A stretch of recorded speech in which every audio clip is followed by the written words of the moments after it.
coming to you from the dirty southwest of Salem, North Carolina.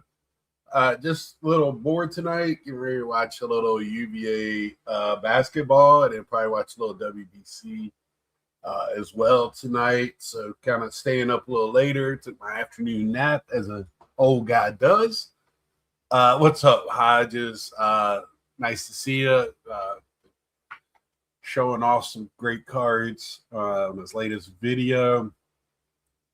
I really, my video tonight, I just, I invited my friends. I probably have some people jumping on tonight. Really, I'm not going to be restricted to an hour or nothing like that. Just like I said, just decided with some of the stuff going on in a hobby, and as a collector, I talked about it today on my Saturday chat, which I'm really, really enjoying. I kind of airing out some stuff, and really it's my thoughts only. And also, I really don't want to be in an echo chamber. I want to really get feedback in what people are thinking out there. Because I am not locked into one thought. As y'all well know. I try to think through things logically as I can, and try to do the best outcome. And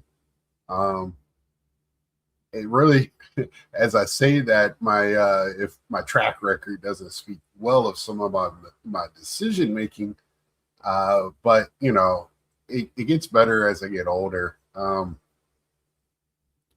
But with some of the stuff, I really don't want to be negative tonight. It's more on how a collector is navigating some of these things. And like I said today, the stuff going on right now is not really the cards themselves. It's things that do with the cards, the extra stuff, I call it. Grading, where you buy them at, how we buy them. Things like that make collecting add a little bit more enjoyment to collecting. And just, and how we are going to navigate that as collectors, right? Now, I know everybody sells some. I sell, we all sell some. But like me, like I said today, when I sell stuff, I don't look to refill my by buying more cards to sell. I'm more getting rid of stuff just to get rid of stuff. But it doesn't, in the past 8-9 years, refocusing on what I do, I got rid from 10 years ago. I've gotten rid of a third of my collection. So, that stuff that I just don't miss. And now that I'm moving, I've got a place. I've already put my security deposit down, paid the stupid admin fee and all this extra bullshit we all know that goes on.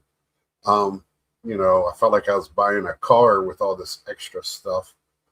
And I went through a background and financial check like I was getting a job with the government. I never been through that, but I didn't care because I don't have anything to hide. So it really didn't matter. But it's just the stress of going through it all. And now I got to go through the stress of moving the stuff over. It's only 15 minutes away. I'll be less than 10 minutes from work, and that's what I'm really happy about. And that's in traffic. In the morning, I'll be at work at 5. That means I'll be sleeping. I get another 30 minutes of sleep in the morning. That just means the world to me. And also, it'll give me almost 3 hours extra time at home from work every day. And that you can't measure that, right? That's what we're all kind of, looking for, not being at work or in traffic, but enjoying time at home or doing other things. But yeah, hopefully some of my friends jump on. I threw it out there and because I kind of want to, bounce off some things off of people. I don't want to get into it too much. Yeah, right, it is. You can't put a. I mean, I'm going to pay about $150 more a month in rent, but I will be getting that back. Just in gas alone, I'll be getting that back. I'll probably only have to fill my car up once a month if I just stay within that area. But what I wanted to speak on was like Tom C just releasing extra payment, for mailing out stuff. It was a great plus to buy. A lot of my friends do it. 100 plus cards, paying a flat rate, to get those shipped to you, which I don't understand how it's still not a flat rate. It still doesn't make sense to me. Even if they moved the flat rate up a little bit instead of charging per card. Now, like Carlos pointed out last night to me, because it's the handling part of the S&H, right? The shipping and handling that we're paying for. Somebody running around, hey, what's up, Jayhawk Vintage? Jay Hawker Vintage cards. I want to say it right. You know, purchasing those cards now, buying them at 50 cents a card at, that can be huge, right? 100 cards, $50 to ship them, shipping and handling or whatever. I that's pretty tough as somebody that collects. And if you're player collecting and you're using that to fill out a bunch of like commons and regular card stuff that really you don't you're not really looking for on eBay, that's a tough buy. You're definitely not going to get a quarter card and pay 50 cents to ship it. I mean, I guess you would, but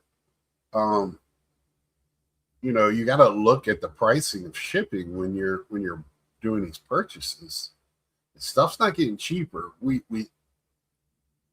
They put that on you and then say, well, it's not that much. But when you start adding up everything else that we do, buying, when you buy stuff, you buy albums, you buy other protective stuff. You're now you got to look at gas if you go to a show, if it's not around the corner and you got to drive to the next town or an hour away.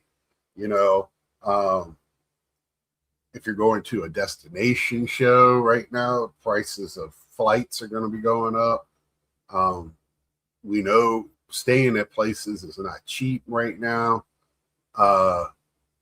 Food's not cheap. So all of that, it's as a hobby, you have to look at those things, right? And and if you don't have, and like I said, what do we do if to buy the cheaper cards? I know this is not a popular subject, it seems like on the YouTube right now, because everybody, I get people they give me a example, and the first thing they do is talk about a $20,000 card as the example. Well, who the hell's living in that world? Or $100 card. I'm not buying $100 cards every day. I don't think many people do. I mean, you probably will. There's a lot of people that probably do that once or twice a week. But if you're if you're a player collector, a team collector, or you're rounding out your collection, you're going to buy cheaper cards. It's just part of it. And and like I said, and you might not. I try to get more autos and things like that. I'm trying to really look at things like that, but it is what it is. I live in the $5 world a lot for most of the year. And every once in a while, I'll splurge and get a bigger cars if the price looks right. I saw one today, but I told you I'm just not buying right now. I actually saw several today on eBay that I was questioning why it was so low. So I was reading everything to make sure it wasn't like a digital card or something like that. So, but I didn't pull the trigger because right now, I just even low value. I just right now I'm stopping until I get into my new place, stop spending money for the move and everything, and see where I'm at then, and then start purchasing. And even the national is what is this, the third month? So we're 4 months away. Still kind of looking at how much money I can put away. I have traded in a lot of stuff. Yeah, and I have done it, Jayhawk, Hawker, more than I want to. I've moved halfway across the country twice. I have moved all the way across the country one time. I've moved from Virginia to California and back. I've moved to Iowa from Virginia, now Iowa to North Carolina. And now just trying to get closer to work. I hate moving, but I've done it enough where I kind of expect, what's going on. And, luckily, my fees, the one that really irritated me was an admin fee. And then you have to pay it online. And I had to pay a $7 service fee for paying it online. I'm like, what? How is it? These service fees really crack me up. In 2026, what service is it to digitally move cards? I haven't got that one yet. So, it's kind of crazy, but, just trying to be smart about what I'm doing right now. Because like I said, I don't always make the best decisions. Luckily, it's just me that I have to worry about. So, as long as I don't put myself in a bad place. But sometimes, I have to fight back out. I am still at 54, right? 55 in October. I still act like 21-year-old. I'll be right with you, Hitman. 21-year-old, yeah, Jay. Still have the thoughts of a 22-year-old. I'll always make more money type of thoughts. So I'm going to bring on my brother. And awesome, Jay.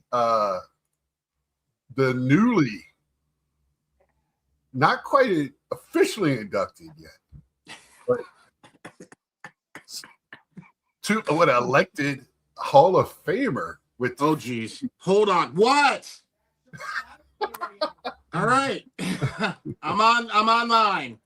There we go. The craziness. I love real life, man. I love life. Congratulations, face to face on Hall of Fame, man. Thank you. It's been a while since we've done this.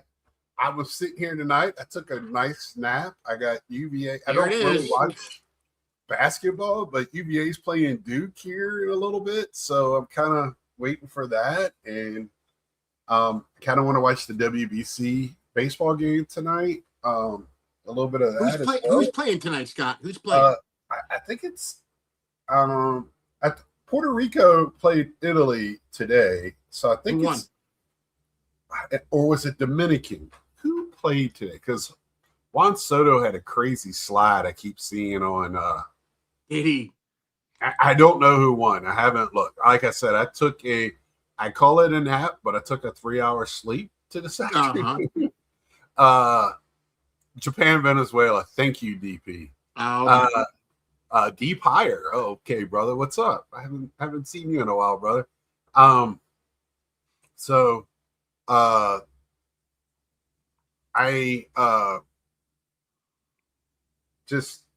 was tired. I stayed up late on Carlos's thing last night, and I usually get off early, but it was Eric's birthday. So if anybody has a chance to wish Eric happy birthday today, I stayed on for midnight for his birthday. So I wanted to do that. I actually have that shirt as well. I saw it in his video. I just was watching his video before I got on, which made me go, hey, I'm going to start invite the group and see who wants to come on. Italy 8, Puerto Rico 6 today. Okay, Italy won. Good. I'm kind of pulling for Italy because it's Piazza. My paisans. I love the whole ritual. You hit a home run, you get a shot of espresso. Yeah. So, I'm not shocked that Puerto Rico made it to the quarterfinals, but as much baseball as they produced there, they didn't have a very, very strong team on paper. But, Italy's been getting better and better. Me and my dad talked about it last week. Major League Baseball has a pro league in Italy. They started about 10 years ago, if not for longer. And I think baseball's getting stronger, even though you look at who played, it's American Italians that are playing on their team. I think there's one or two Italians on the team. Yeah. But still, it's a good representation. Yeah. Of it. So it's great. I think Sam Aldegheri. I think Sam Aldegheri is one of them. He's Pasquano is. Oh, is it? Pasquano is playing for him. He actually is from Virginia, so I know he's. But I forget what the rule is. It's got to be like your grandparents or. Yeah, you got to have an Italian lineage. With any of the countries, you got to have lineage. Austin Wells' mom is, I guess, Dominican. He's on the Dominican team. Francisco Cervelli was born in Venezuela, but his parents were born in Italy, and they moved to Venezuela. So, hey, what's up? He's the manager. He's the manager of Italy. Right. Well, I mean, that's Chisholm played for England. Britain. Yeah, played for England because he's from Bahamas or something, that has a lineage. So, yeah, the Royals guys they got some good talent on that. I hope old Pasquano stays healthy this year. I want to see. Yeah, he's good. He's a good player. Man, those Royals. I mean, those play. Bobby Witt is just amazing. You see his plays at shortstop? Yes. Last week, unreal. Just amazing. Unreal. And you're going to tell me people don't want to get a fielding card of him? Really? A nice horizontal fielding card would be nice. Yeah, I mean, I was looking to see if it was on the tops now because I was definitely that play he made in the hole behind third base. Oh, dude, that was unworldly. Ozzie Smith was probably going, I couldn't do that. So, that was amazing. But I was talking about, and you are a ComC purchaser, if I'm not mistaken. I mean, we had a great discussion on our group chat yesterday. Is this going to deter you from purchasing on ComC? I've had my love-hate relationship with ComC over the last how many years? I've been buying with them for a while. It's going to discourage me from making I like to try to do 100 cards or more, right? Right. That's not going to happen anymore, the thing with what I love about COMC is I a lot of times I can find cards I can't find on eBay, and that's what's cool, but it's getting to the point where it's becoming a little, suffocating.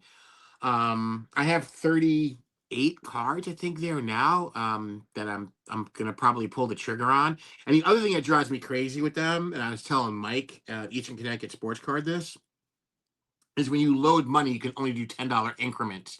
So Right. they always suck you in, like, you can never like work it to where it's like even money. It's always money sitting in there. And Yeah.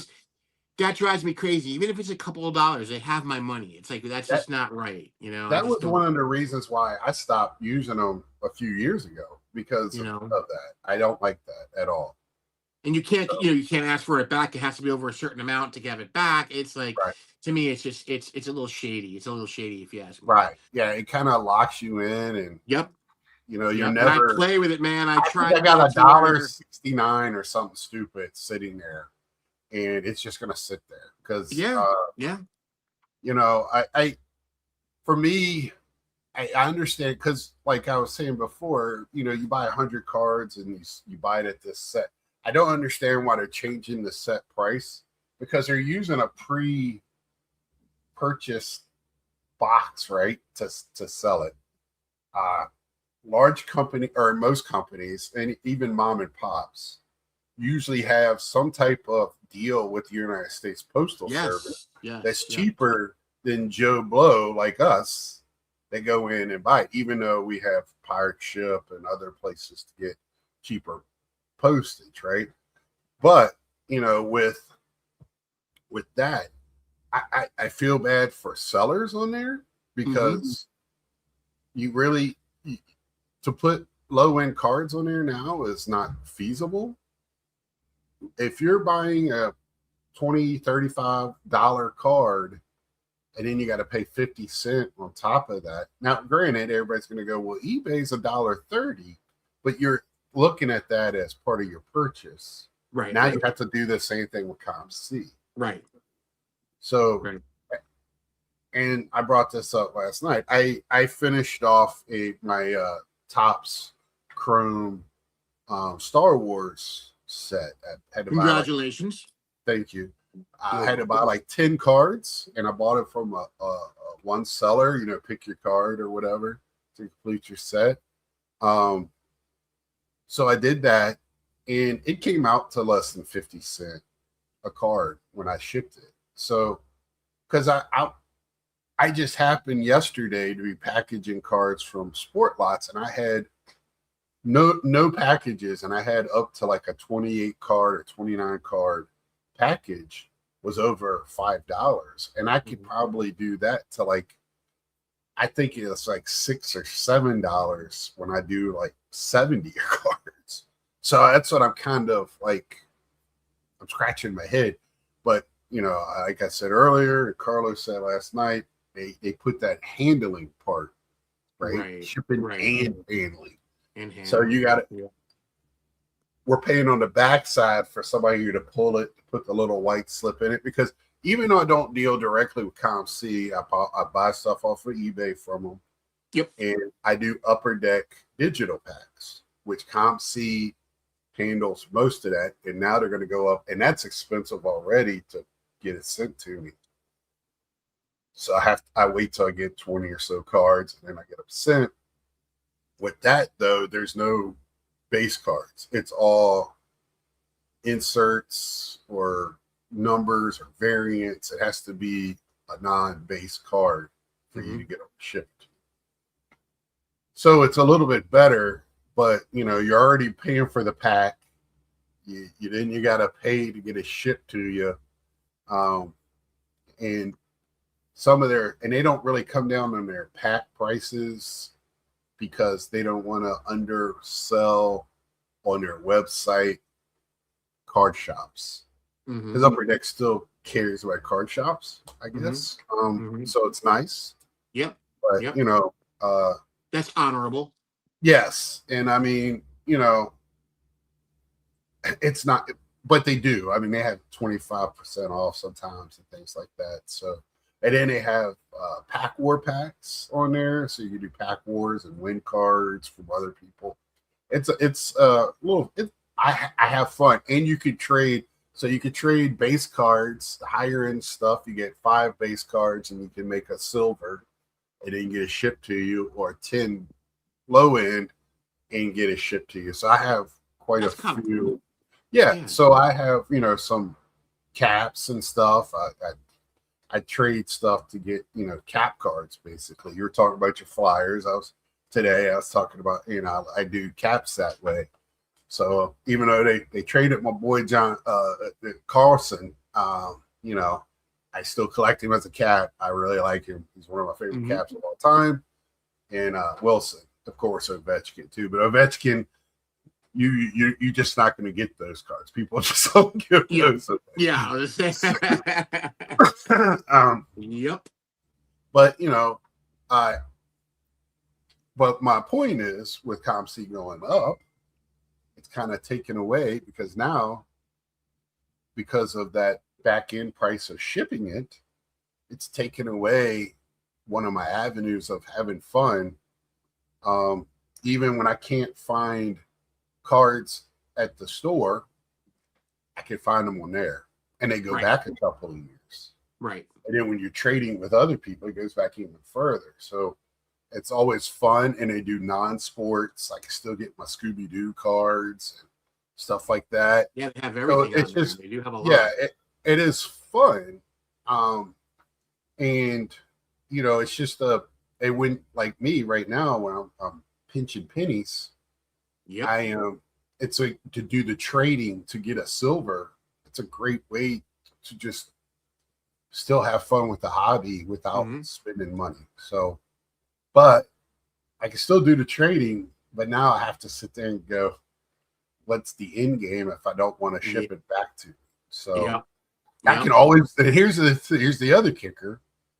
I can always put it through their website on COMC to sell. So they all want our cards. Yeah.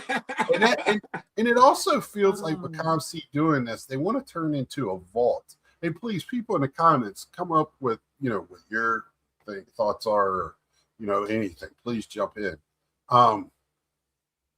Because it almost feels like they want us to keep our cards on there to trade or use it as a storage, right? Because somehow I had a comment from my today's video, and to me it almost feels like that this hobby is not a hobby anymore. It's a small business. It is. We're all small businesses. And when you have people doing a special video to announce they're selling on eBay, it's just strange to me. And that's why tonight I kind of felt like I wanted to today. It's been not eating at me, but as a collector, how do we navigate with this week?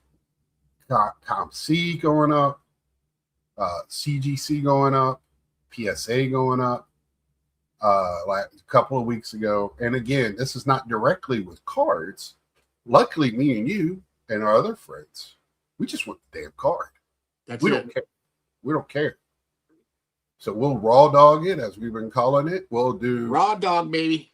Whatever to have the card. Right. Commando. That's what you were calling it. Yes. And right. So I feel like we're lucky. We don't care what the flip says. If it has a flip, we'll make our own flip. I just don't. I want the card. I am more and more bindering, Z-folioing. I'm doing other things that I'm enjoying the hobby with, because I enjoy the cards. Absolutely. And more, I see posts in a lot of places. I hear words that it's talking more of a small business. Now, nothing again. I'm going to use a name. Hey, Henry, what's up, buddy? Yo, Henry. I am going to throw out a name. Great guy, somebody I've met through Carlos. Can't wait to meet him face to face at the National. He has great opinions and great ideas, but he used a term last night that caught me off guard, and that was purchasing safely, making a safe purchase. Have you ever thought of when you see a card you want, is it a safe purchase? No. Are you buying a stock? God be my witness. I don't think about that, man. I just don't. I just Right. don't. Right. Nope. It caught me off guard because as a collector, yeah, I don't think any card is safe, to be honest, right? I don't think any, because even these vintage cards or whatever, they're safer. But if the bottom falls out tomorrow, you're holding pieces of cardboard that are just older than other pieces of cardboard. Ain't that the truth? Right? So if nobody has money to purchase them, it doesn't matter how safe they are. Because eventually there's got to be a top to this. And I'm not talking the sky's falling or whatever, but I'm not blind of what's going on in reality. And this is our escape from reality. So if I'm sitting there thinking all the time, is this a safe purchase? I would drive myself crazy with that. Mm-hmm. At the time, I'm just saying, is this a smart way to spend my money? That's the only thing I'm thinking of. Is this something I really want? Because it's going to be mine. Once it's in my collection, if it's a PC, it's in my collection. Right. I don't look at prices anymore. And one day, we all take left turns, right? So we all change sometimes, and if it doesn't fit, I get rid of it. I sell it for what it is. I'm not going to sit there and go, oh, how much did I got into this? I don't keep tracking of that. I'll make sure I get back I'm just going to get what I can get and move on. Mm-hmm. I feel really, let's see, talk dollars and drama, talk about the little He's killing me. He's reading this thing. Oh, nine finger over here. He needs to come on. Stop. He might be at work with his 9 fingers. Oh. I don't how a grown ass man puts his finger in the door and slams it. I don't know. But anyway, I guess we've all done it, If anybody's gonna do it, it's gonna be but anyway, so that's my thought process through all this. When I'm sitting here, I'm not going, oh shoot, how I'm going to grade my cards. I just won't grade my cards. Right. And for me, it's lucky. I don't grade cards, so for me, it's not even an issue for me. If they can go up to $100 per graded card, it doesn't affect me because I don't grade cards. Right. I'll buy graded cards, here and there, but I'm not, sending my cards for grading. So I for me, I'm lucky in that way. I don't have to worry about that, Well, that's my last. Now, I haven't been to a show. I don't think I've been to a show this year, but the last couple of shows I went to, I did not buy a graded card. I did not purchase a graded card. I think I've only bought one off of eBay since the National, and that was because the price was right. It was graded. It was a Pete Alonso rookie, and it was a Panini card. So, and it was like a SGC 9. So it was, I got it for cheap and put it in my collection. I was very happy with that. So I don't need graded cards. I like my one touches. Yep. For me, I like y'all's flips on y'all's one touches. Yourself, you get those made or make them yourself or whatever. Yep. But for me to do that with my collection right now, it would be thousands of dollars. Oh yeah, no, of course, absolutely. So it could cost, so I'm just staying. Get costly as well. Right, I'm staying with what I have and just continuing with the regular one touches. I really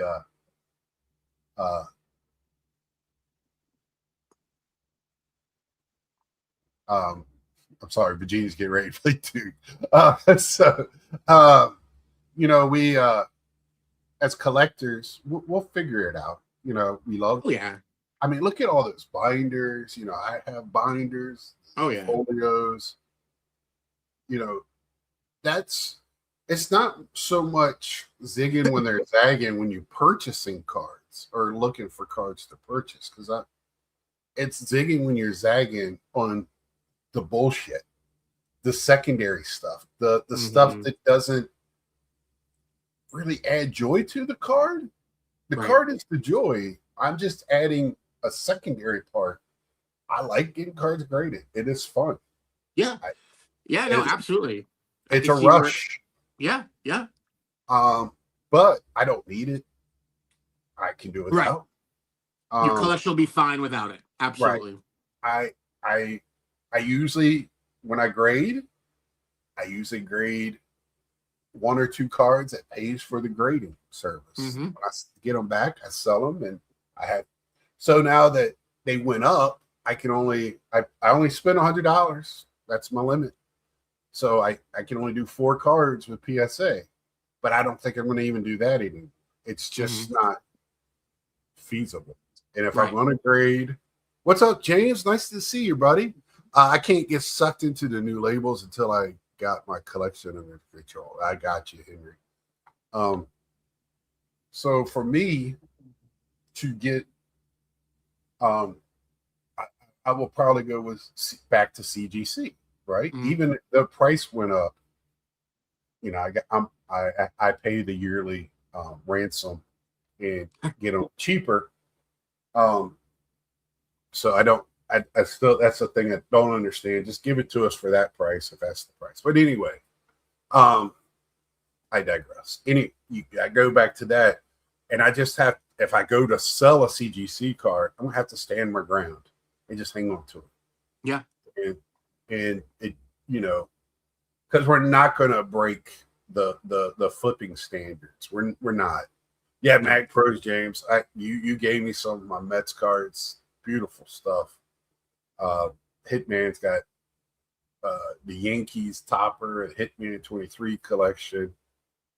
Hey, what's up, Carl? I said before, when I stopped, I will do it any night. I'm not holding myself to any night. I just felt like doing it, especially after last night. I just want to come to add some things as a purely a collector's view on things and how we're navigating this as collectors. We've had the prices of product go up, right? So what have I done personally to navigate that? Really not buying any. Yes, James, you're 100% correct. I'm not going to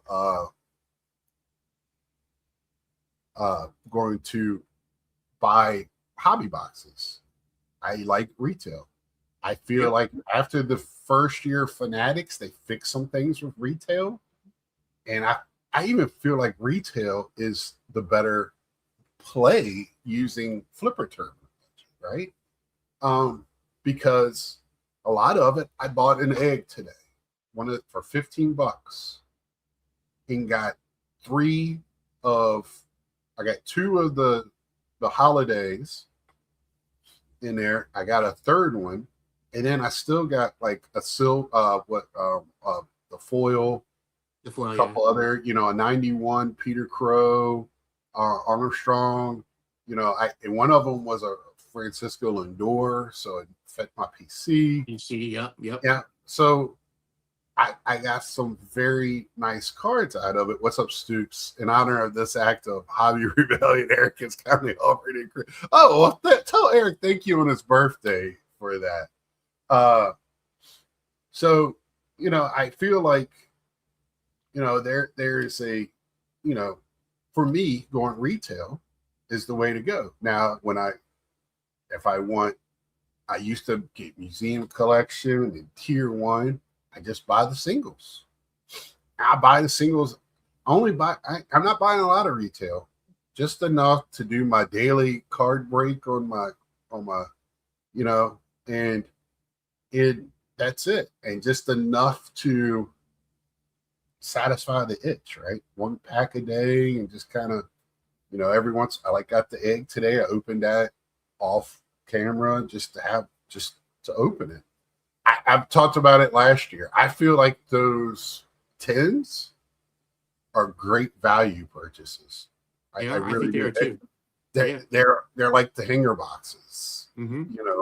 But in those eggs, you're guaranteed to get two variants. They're not numbered, but the only way you can get those variants are in those eggs. Is those? Yep.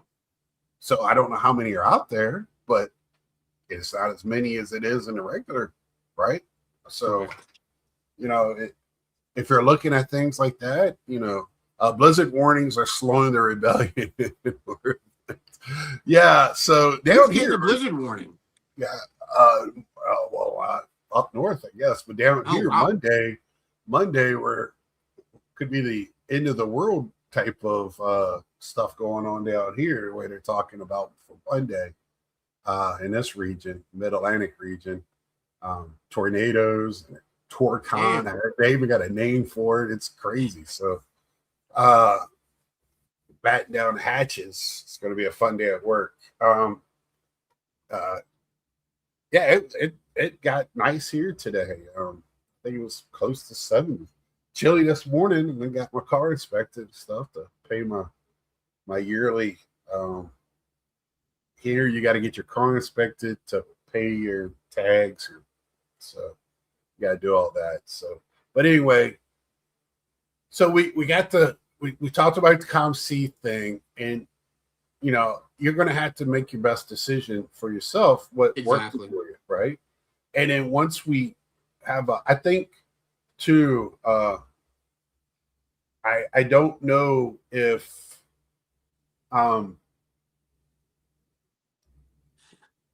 how we think we know how it works, but till it starts. Are you laughing at Ed?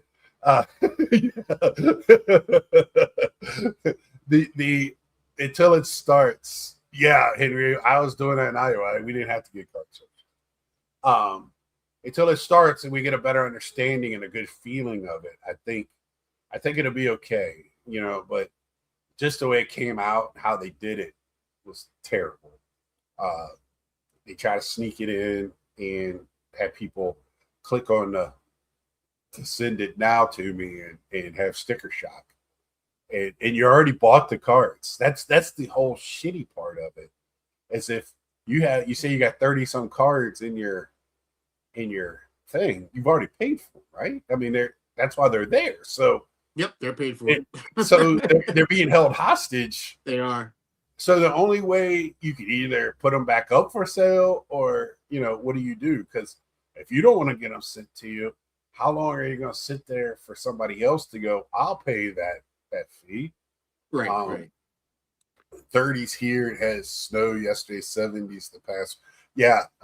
In Virginia, where my dad is, they were like 80, 86 Wednesday, I think.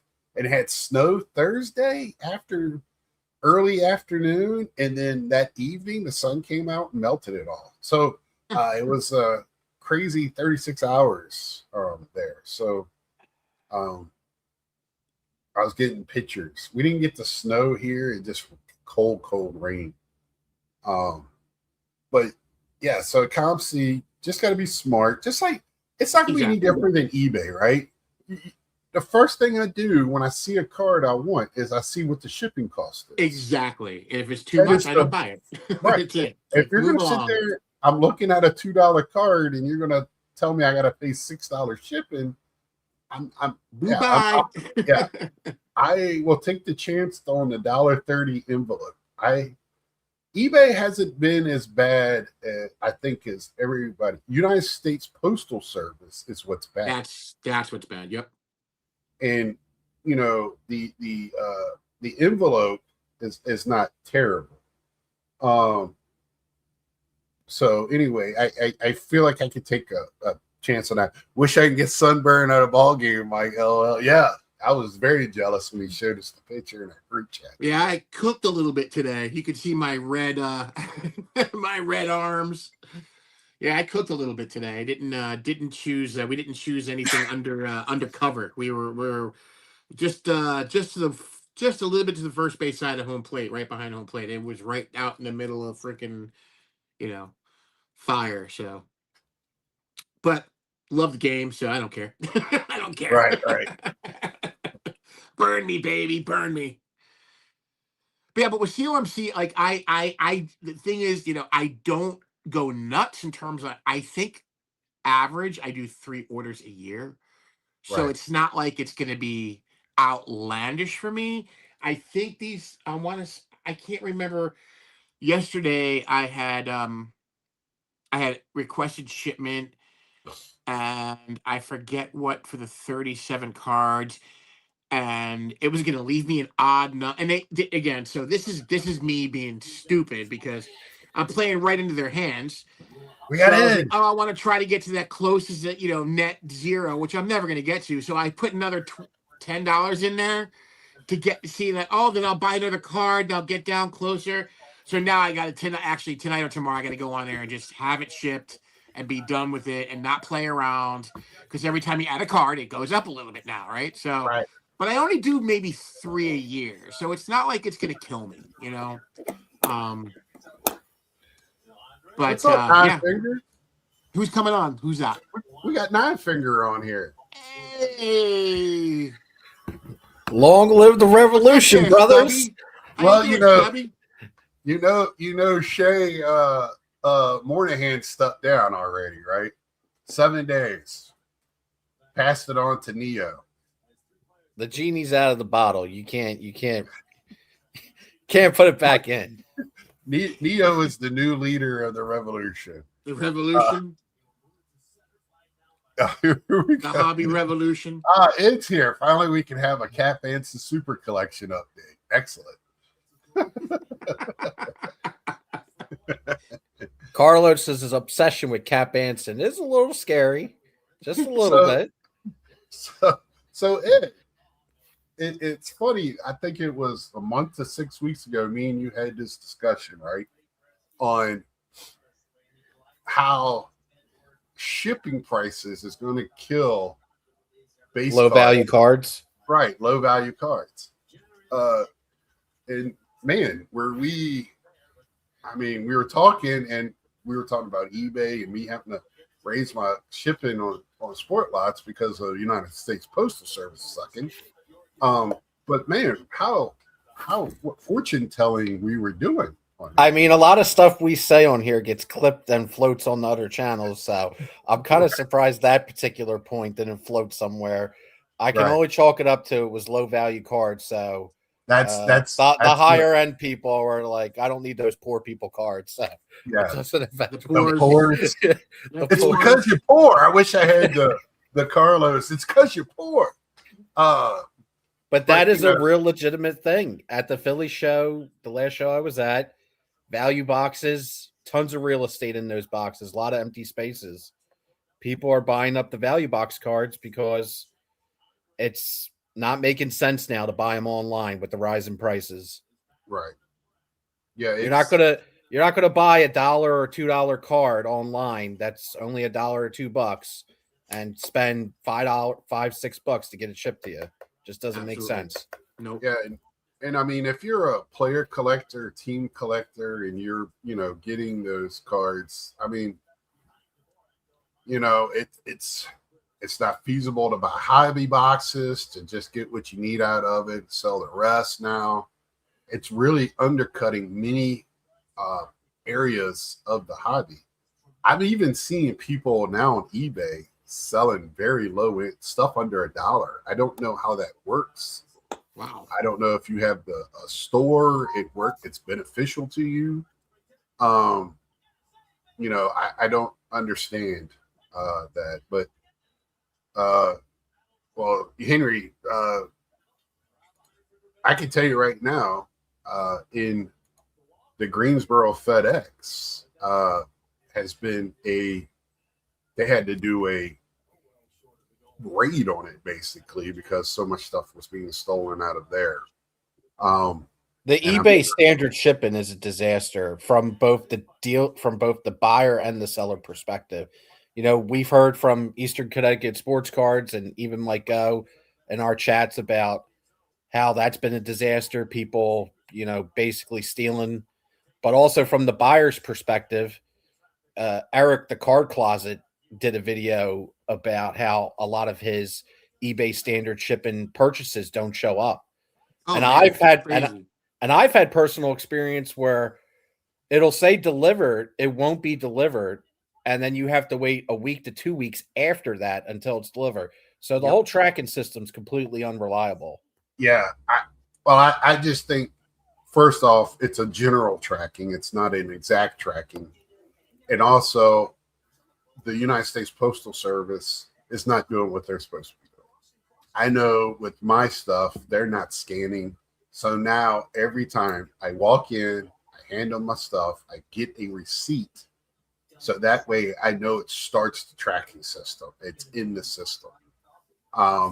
It's no more, you know, dropping it off and walking away because they're nice people or whatever, or putting it in a mailbox.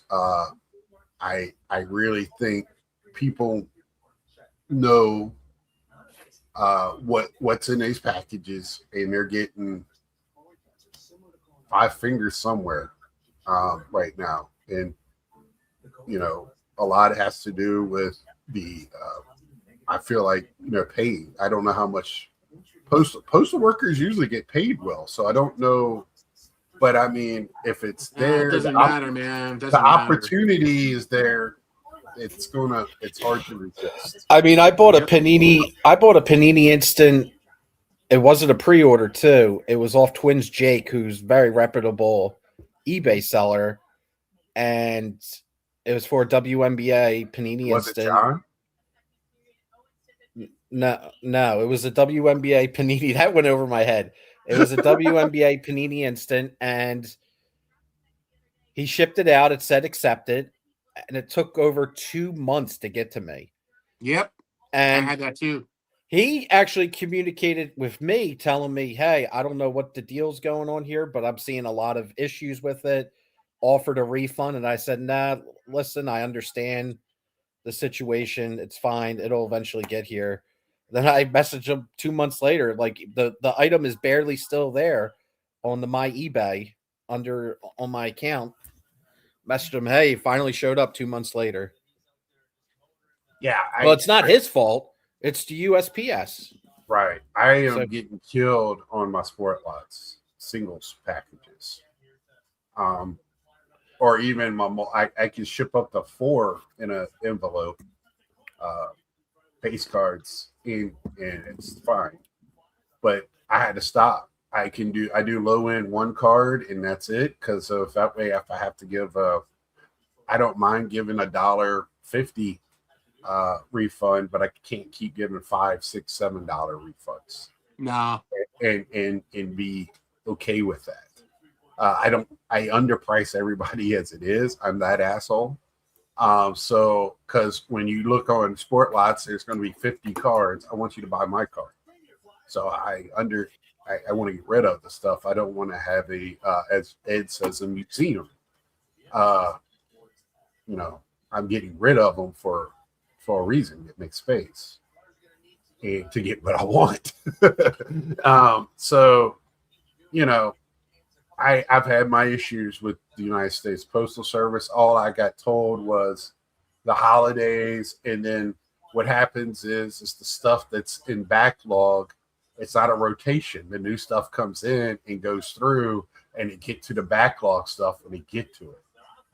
So that's the shitty part. And luckily, most of my people are understanding and they'll wait, but a lot are not. It's the 2 week window, and once the 2 weeks, and I'm sure a lot of people got free stuff from it. But it's just the way it is. And you know, I don't want to keep talking about it because I want to talk more about the collecting side of things.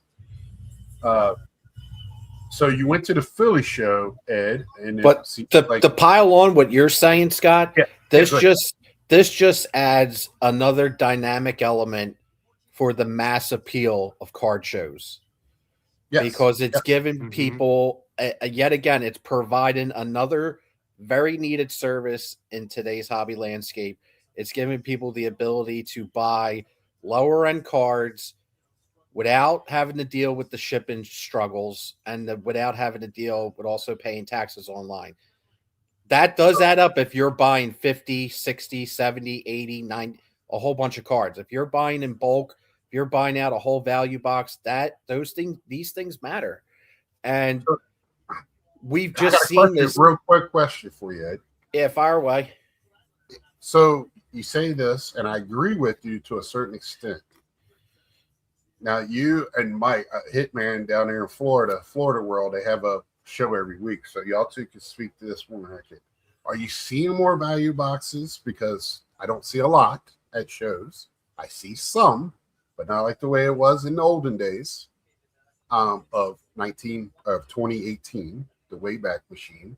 But are there more there? Because it just seems like I don't know if dealers want to bring in 20 value boxes to carry them back out. Are y'all seeing that at shows? Well, from my experience, there is less value boxes because they are getting bought out pre-show by other dealers. I've heard that a lot. Also, value boxes seem to be a very big draw for a lot of the smaller shows. Every time I go to a smaller show, there's 4 or 5 rows of people huddled around the table trying to get through the boxes. The National, as you fellows have both been to recently, what have been some of the craziest waves around tables? It's been at the value boxes. Well, let me step in. They're boxes, but they're not always what we call value boxes. That term is being very stretched because you'll see $5, $10 cards in these boxes, $25, $30 cards that don't go into their $1,000 case or $150 case, right?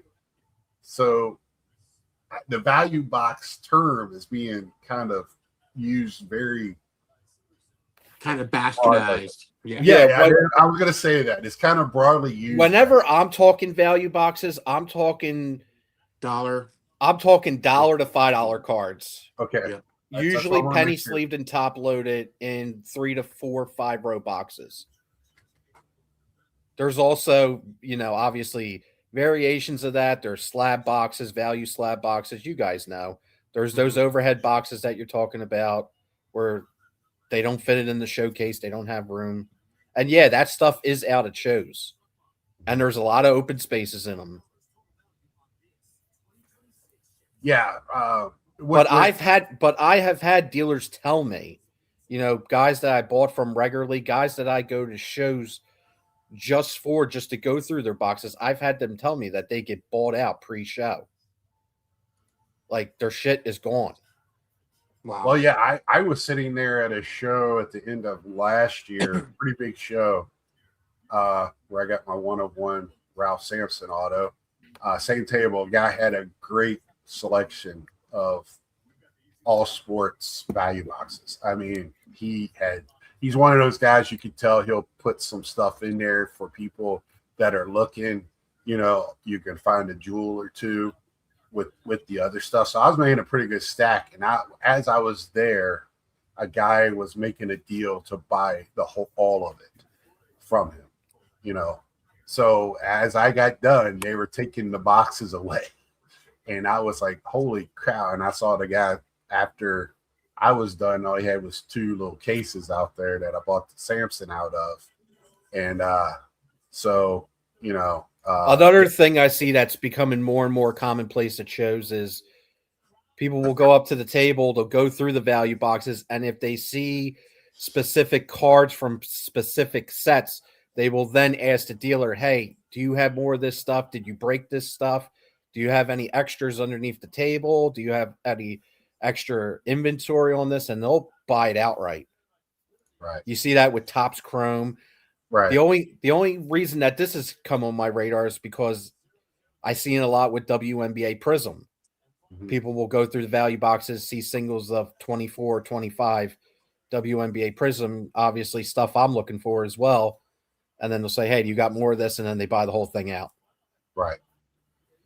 So, Hitman, when you go into all those shows in the Florida land, are you seeing, I know you come out, we see your every weekend, your pickups, and a lot of it is value boxes. Yes. Is that from one or two dealers, or are you Yeah, seeing? like the local show that I hit the show that I hit the most is my local shows.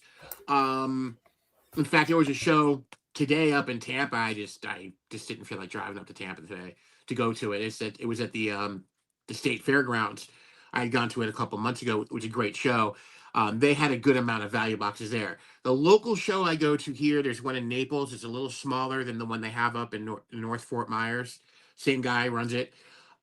This past last weekend, I was at the one in Naples, and I would say less than half of the dealers had value boxes. The one guy I buy a lot from, he wasn't there this past week. His table, he has two tables, and it's basically all value boxes. He has like 5,000 count, boxes that are filled. But him notwithstanding, the show this past week, I would say definitely less than half of the tables had value boxes, and I'm talking, dollar cards, $2 cards, you know. I'm starting to see less and less of the 50-cent and 25-cent boxes. Those aren't as prevalent as they were a year ago, even 6 months ago. So, but yeah, for sure, not as many as I had seen in the past. They're there. You got to look, but not as many vendors are doing them. So, Well, The strongest thing in the hobbies card shows. Right. 100%. Easily. Absolutely. I mean, the ones down here are growing every time I go. Every month, it's bigger. More people are there than the last time. So, it's good to see. It's good to see. And I don't see it slowing down anytime soon. Especially with the way the hobby is now. I just don't see it slowing down anytime soon. It just fulfills too much of a need Absolutely. for a lot of people, buyers and sellers. Yep. Well, yeah, there was a guy at the last show here in Naples. One of the tables I was at he had some dollar boxes. I was going through them, and there was a guy visiting from Maine, and he bought out an entire 2-row box to bring back up with him. He goes up there. He goes, we don't get this stuff up there. I was like, wow, man. So he bought a whole entire box he was bringing back with him when he went back up. So, it's interesting. It definitely is, though, Mike, because if you think about it, the card show landscape right now, I think it's the dealers need it more than the actual buyers because they need inventory. They need people bringing cards in because they can't keep the cards in the showcase because that's how much buying is going on. So they need to replenish. I mean, you see some of the most aggressive buying. God bless you. It's the truth. You see some of the most aggressive buying at some of these shows. It's ridiculous. You'll walk up to the dealers automatically. They don't even say, hi, how you doing anymore. Well, they do, but they're saying the first thing out of their mouth is, are you selling? Are you selling? They all want to know if you're selling. Yeah, it's good. It's a good thing. I mean, hey, keeps things rolling.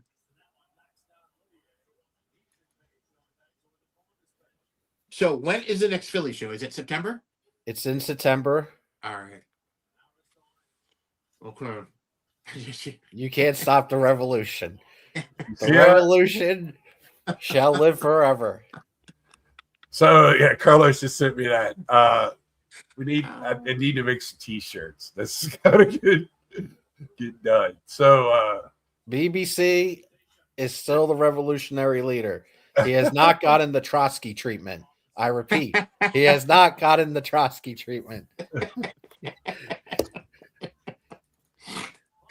Oh, yeah. So let's see. All right.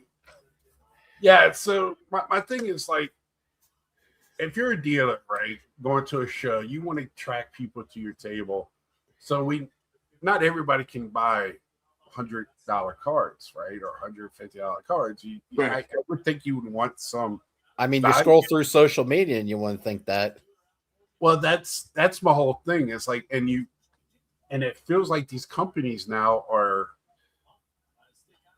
kind of, that's who they're dealing with, right? Is the $100 and up cards, the big cards. They rather make their money off of 10 cards than 1,000 cards, right?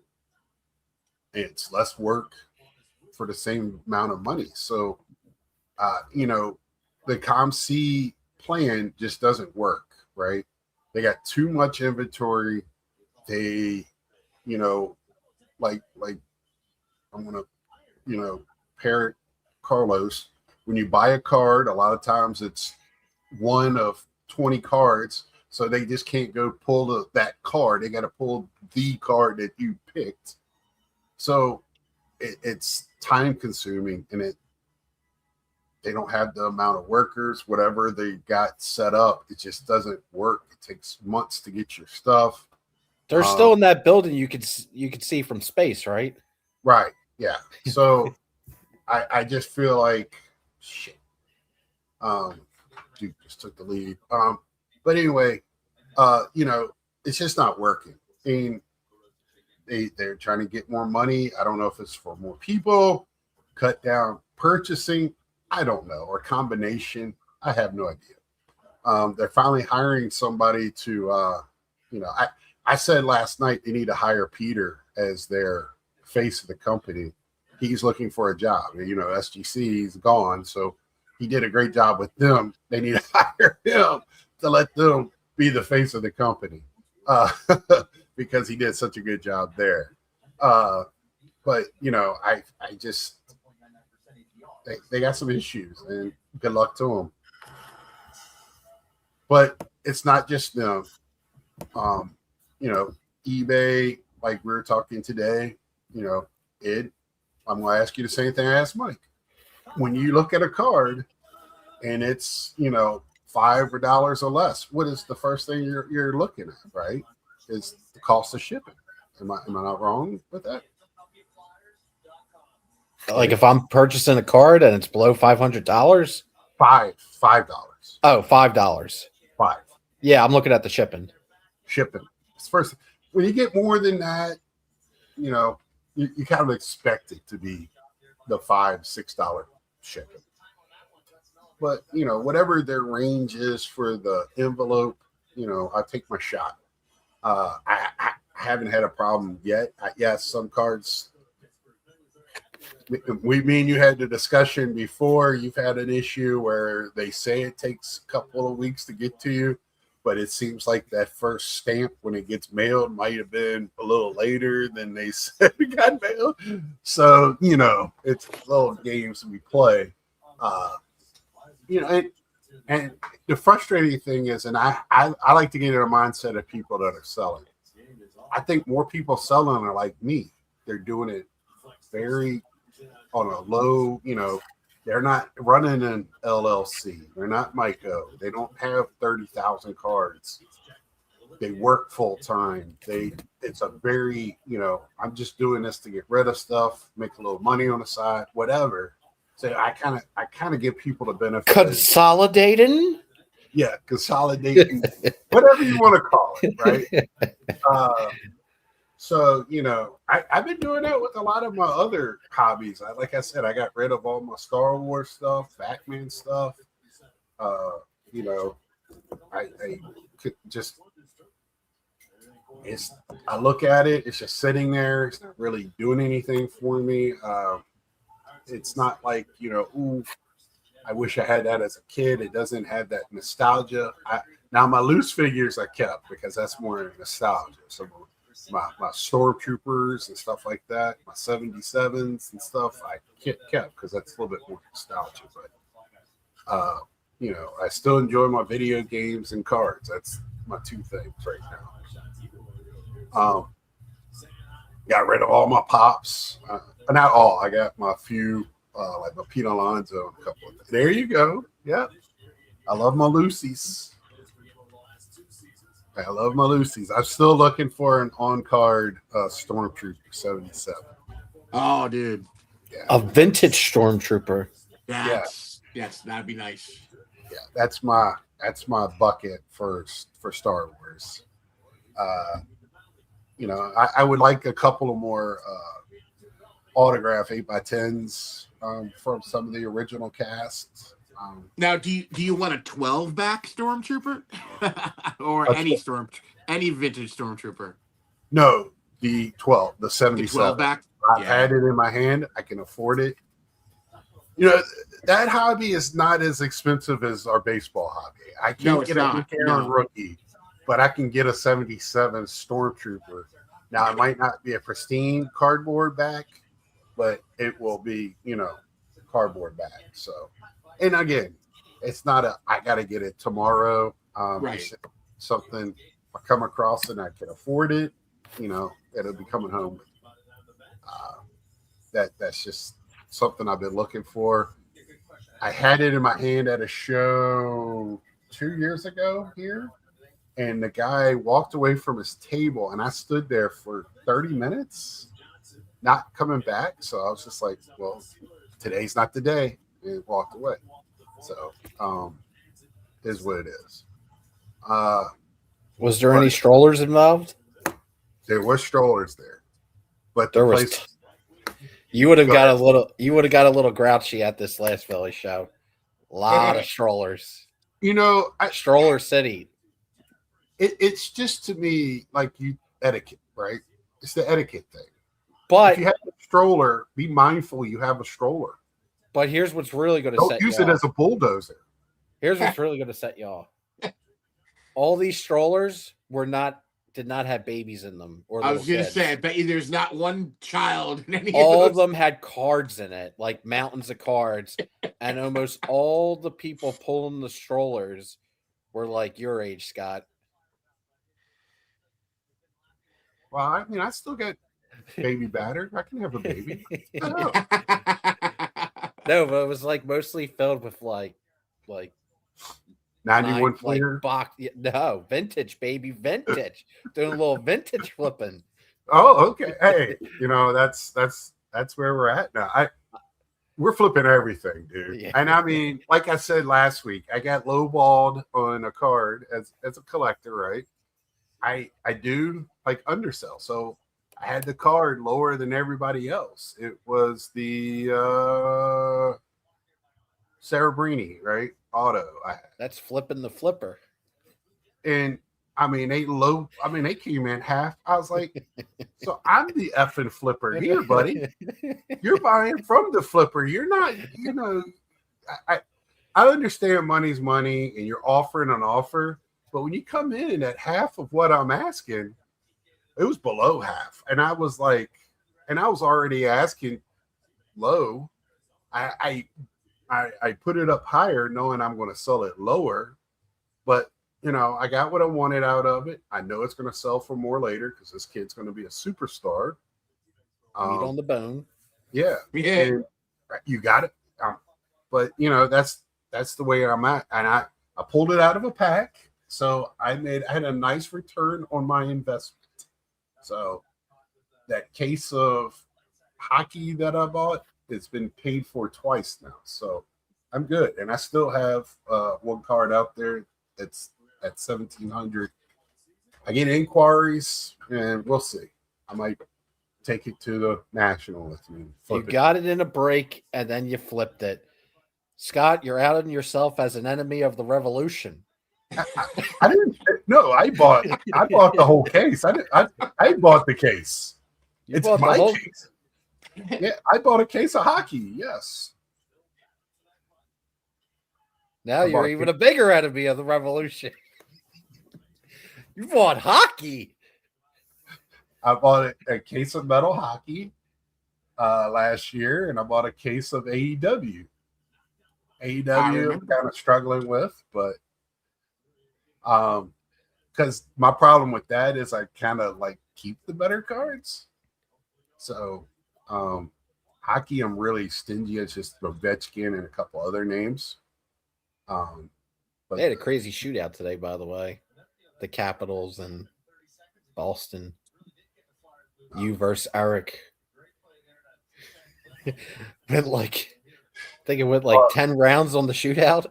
Oh, really? Because yeah, Capitals kind of they make trades and they're kind of going younger and getting draft picks, but yet they're playing a little bit better. It's kind of weird.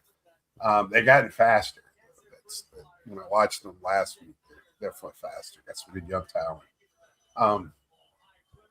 To go with old man Ovechkin, who's just sitting there on the left waiting for somebody to pass it a puck so they're fired. Vintage Ovechkin. Vintage Ovechkin. There you go. But yeah, then we go to like, what's your thought on CGC raising their price? Ed? What's your mind at on that? Is that something that you've been on your radar, or it might be scaring me away from sending in cards to get graded, but I understand why they're doing it. They have to do it out of necessity. They're probably getting more and more cards because people don't want to send a PSA because they don't want to wait forever for their cards, especially on the economy bulk side of things. Where else are you going to send your cards to? Like, there's nowhere else. Well, I mean, it's just PSA or CGC. If you're doing the bulk and you got the yearly thing, I think it's still like $15, $14 a card. But it's still cheaper. You got to stand strong if you're selling. You're gonna be holding it for a while, unless it's a tiny rookie. You're gonna be hold it for a while, but and I hate to talk like that, but that's the reality of our hobby right now. I got one more thing to ask you, but while you're here, and I talked to Mike in our group. Is our hobby feeling more and more like it's a bunch of small businesses? I mentioned this in the culture video I did. Okay. It's not the hobby, it's not the industry, it's the culture. People want to monetize every aspect of their hobby now. Every little aspect. Yeah, it seems like, and I said this before, last night somebody used a smart purchase as a term, and it kind of caught me off guard. Safe and smart, baby. Safe and smart. Safe purchase. Safe and smart. I never thought of any purchase as being in a hobby as a safe purchase. I don't, because we don't know. Like I told Mike, if this thing collapses tomorrow, you just got a piece of cardboard. It's just older than the other pieces of cardboard. And if something I decide later to sell that doesn't fit my PC for whatever reason, if I take a loss, I take a loss. It's just the nature of it. I mean, I don't know what other hobby thinks like, in my video game world, it's, I guess, collecting watches like Carlos or some other hobbies. But like, would you hear like somebody that plays golf? Like, I bought these $20,000 clubs. It was a safe purchase. Right? I mean, it's kind of weird to hear those things. Well, it's because you fundamentally are viewing the cards differently than how maybe the other person views cards. You're viewing it, I guess, more on the hobby side, on the collector side, where the other person might be viewing it differently. I don't know what conversation you're talking about, though. Yeah, they're viewing it as a commodity. Well, I was on Carlos's channel, and it was Mike Cam, who I respect. I met through Carlos, great guy. Can't wait to meet him face to face at the National. Has great insight. Listen when he speaks, because he has some good thoughts. And he said that And I know what he meant, and it's not a bad meaning by any means. It's just when he said it, it caught me, and I was like, I don't really, me personally, I don't think of it like that. I don't. If I see the card, I want the card, and I'm okay with purchasing the card. That's it. That's the end of it. Maybe I just so base in my thought that it's maybe I should think that way. I don't know. Then I don't think of it as a hobby anymore. It's a small business, right? I certainly don't view when I purchase cards. I'm not thinking that.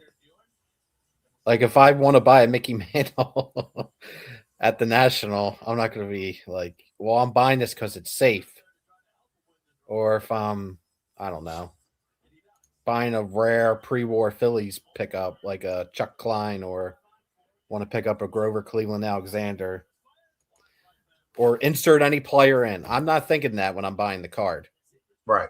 No. Right. I'm just buying the freaking card because I want the card. Right. And you want it at a good price. You want it, you don't want to you want to be comfortable with the purchase. That's about as smart as I'm gonna get with it.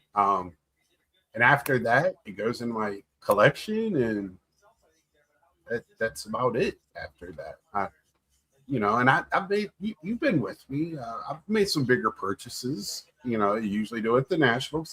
I do it at face to face. It's just, I gotta get blown out. Virginia. But, yeah. 2 minutes left in the first. But anyway, that's just kind of where today I was just sitting there thinking we're getting more and more where everybody, when you got to make a video saying to the world that you're selling on eBay now and you're starting a business, it's kind of where we're at. And, you got to make I must have missed that. Is it somebody? Is it? Oh. It's the juicy ball. It's juicy ball.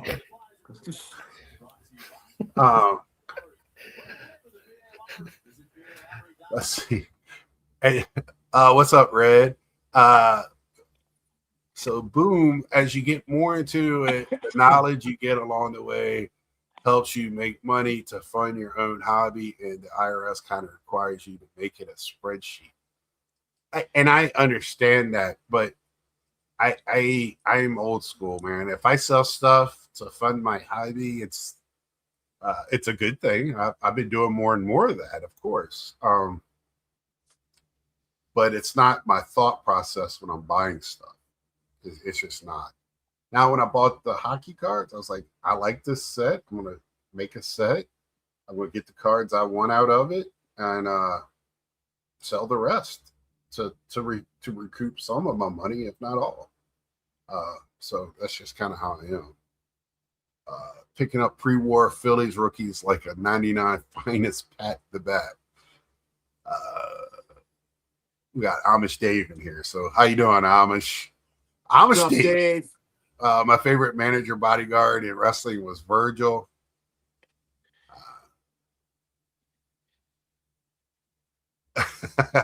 Yeah, so that to me, the stuff that I've been seeing the last few weeks. I'm gonna state this again because you won't hear it, and I like your input.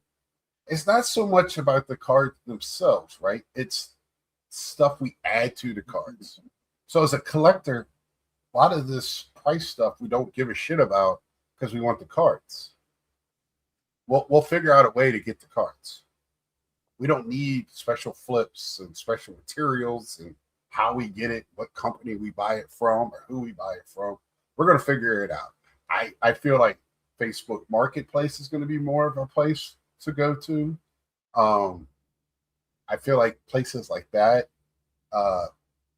maybe some more like other, what is it, like the forums and stuff like that, or Instagram, people post stuff on there. There's going to be always ways to get around some of this stuff. So I just feel like as a collector, we're going to figure it out and do what's best for us. Now, then they'll catch up and then they'll figure out how to get more money from us.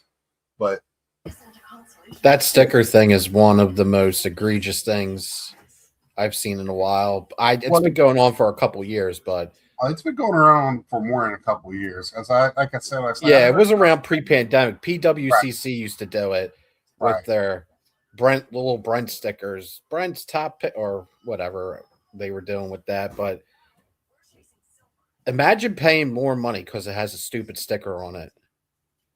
I can't wrap my head around that. Yeah, but it happens. I can't get grade to grade is to me, and I understand the reasoning for it. But if I see an 8, it's still an 8. At the end of the day, it's an 8. You got it graded. You got an 8. It's an 8. If you want to get a 9, crack it out and resubmit it. That's all I can say. But I'm not going to pay a 9 price for an 8. And I don't have to. You can sell it for that. Go for it. But I forget what live it was, but Carlos eloquently roasted the whole thing when he brought it up on one of his Friday night lives. But it's a ridiculous system. Last night he talked about it. Dan was a little more than upset about it. And I mean, I can understand the reasoning behind it. But for me, again, I want the car. And if somebody, for me, I don't live in a world where that's going to make a real difference to me anyway.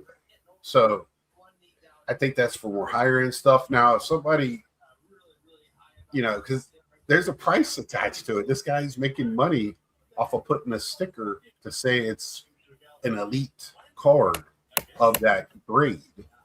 I don't know what that means. It could mean, was it undergraded by 2 grades or half a grade? It doesn't mean anything to me. Dave says, never question the depth of humanity's stupidity. That's rule number 1. Amen.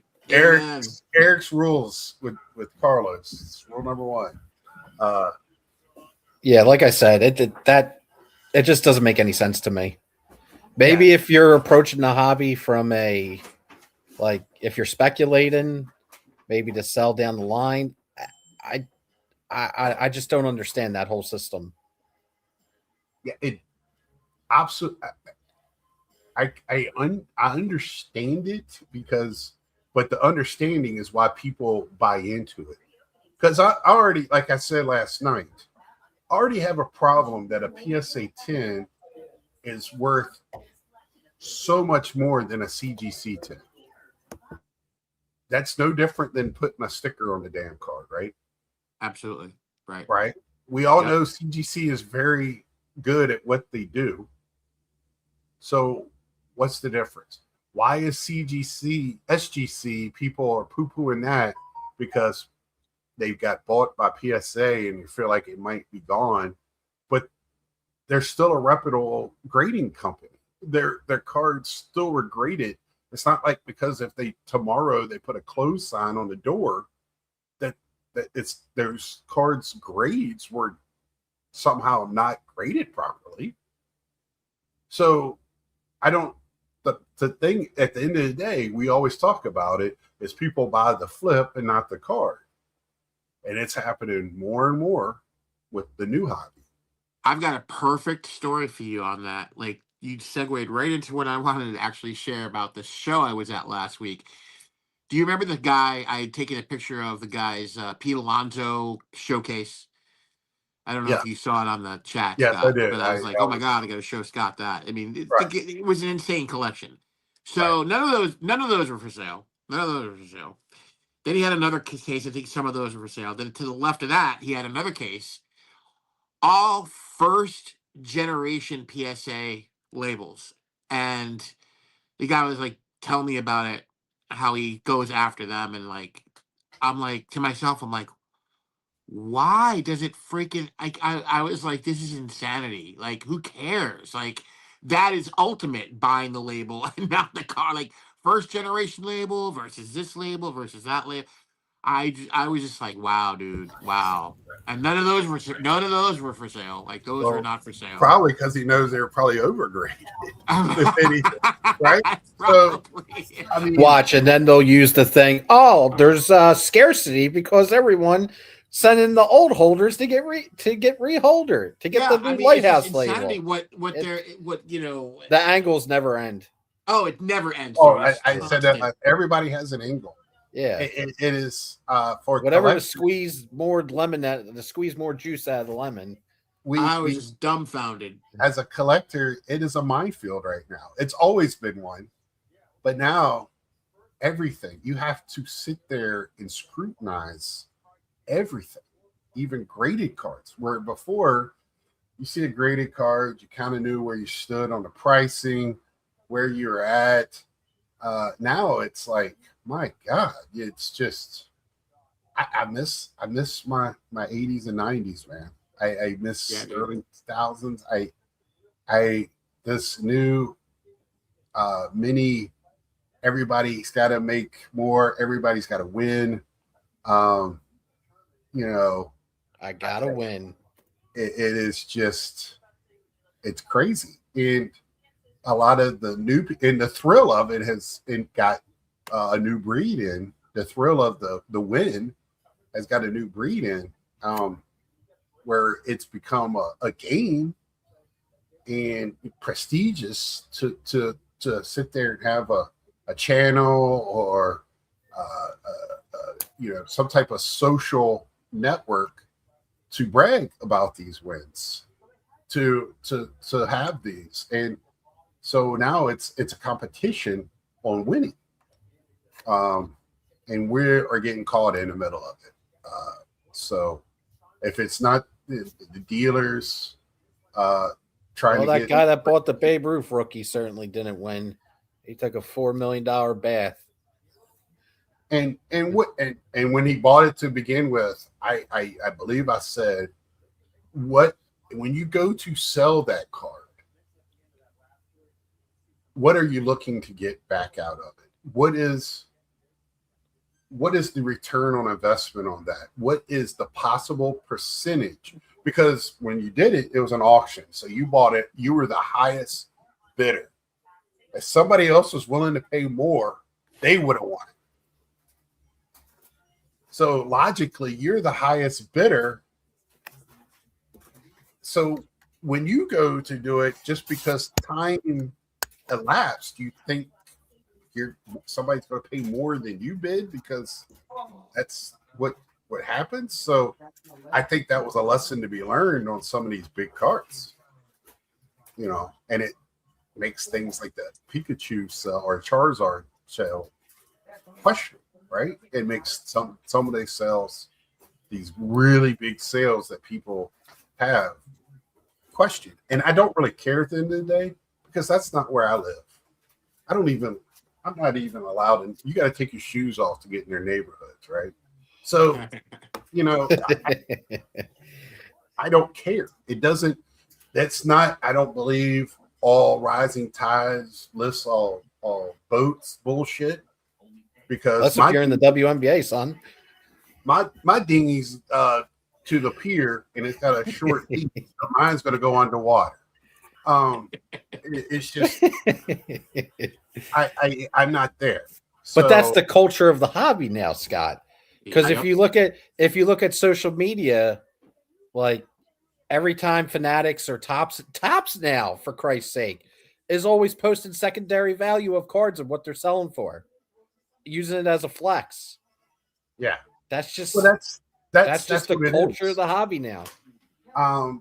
Dollars and drama. Yeah, because I mean, it is some dick measuring contests out there with these cards. We there is, and like I said, I don't want anybody else's collection. I want my collection, the Dirty South collection. Right? I love looking at cards. I love looking at other people's collection. And there's going to be cards that I like. I put on Hitman's channel today. He showed us top nows. There's at least 2 or 3 of those top now gold cups that I'm going to be looking for, right? Because I knew they were there. I didn't want all of them, so I wasn't going to pay for all of them. He collects gold cups. Makes sense. I don't. But I like the gold cups of the players I like. So I like Big Amish, Baldwin, Wilson. So I want those three, and I'll look for them eventually when I feel comfortable. I'll put any type of money back into my collection.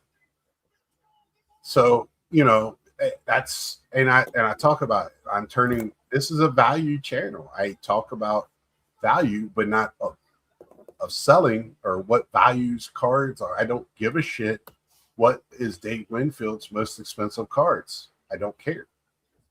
Now, when I go to purchase them, I would care, but I got my Dave Winfield rookies. Luckily, I pulled one out of a pack when I was a kid, or my dad did at least. Nice. I was there. So, but I have a better one that I bought at a national year, one of my first years, out of a box of cards. So, same This way. is why we need the revolution. Right? Collectors need to unite across the world, and collectors need to break the chains of Graydon. Right, Carlos? He's in the chat. He'll agree. Yeah, he's here. I feel blessed that I bought a Johnny Bench, my first ever national. That was one of my big purchases that year, and I got my Johnny Bench rookie. And I got that same year I bought a Ken Griffey auto. If you know about Ken Griffey, he did sign. He doesn't sign a lot, so it's like 470 for at this day and age. He has a lot of autographs, but he doesn't sign as much as other. He don't do shows. He don't do that type of stuff. So, it's tough to get. So, so you're telling me it's safe? No. If you want safe, I've been saying it. Buy property. All right, there, Buy Lloyd stocks. Christmas. Not even stocks are safe. So buy bonds. I don't know. Property's probably the safest thing to purchase if you're out there, or put it in a fund that's going to increase over time. If you're buying cards to make money, good luck that it keeps going in that direction. I hope it works for everybody that does that. It seems to be doing it the last 4 or 5 years if you're willing to grind. But for me, I sell to put a little extra money in my coffers and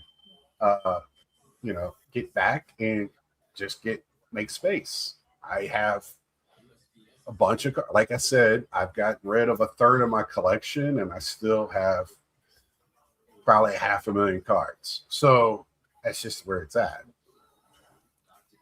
Probably not that much, probably about 300,000. But it's just that's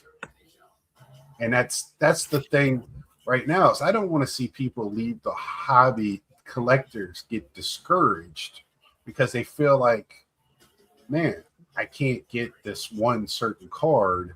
I'm priced out. You just gotta figure a way to either get something else that you like, or enjoy what you have, or save up a little bit and hope that card doesn't keep going up as you're trying to save. It's just that's because I get discouraged. Last year, I had on my list, the top of my list was a Hank Aaron rookie card at the National. Oh, that got crazy. Right. That went nuts over 3 years. I looked at it 1 year and I was like, nah, I'm going to get these other cards. I'll get it next year. Next year, I ended up getting something else. And I went last year with that, my thought in mind, and I even found one just authentic, and I was out. I'm out. So I'll wait for the collapse. That's about all I can do right now, or never get it. Like this is one of the things. Mike Cam said last night. I see the card. I've held the card.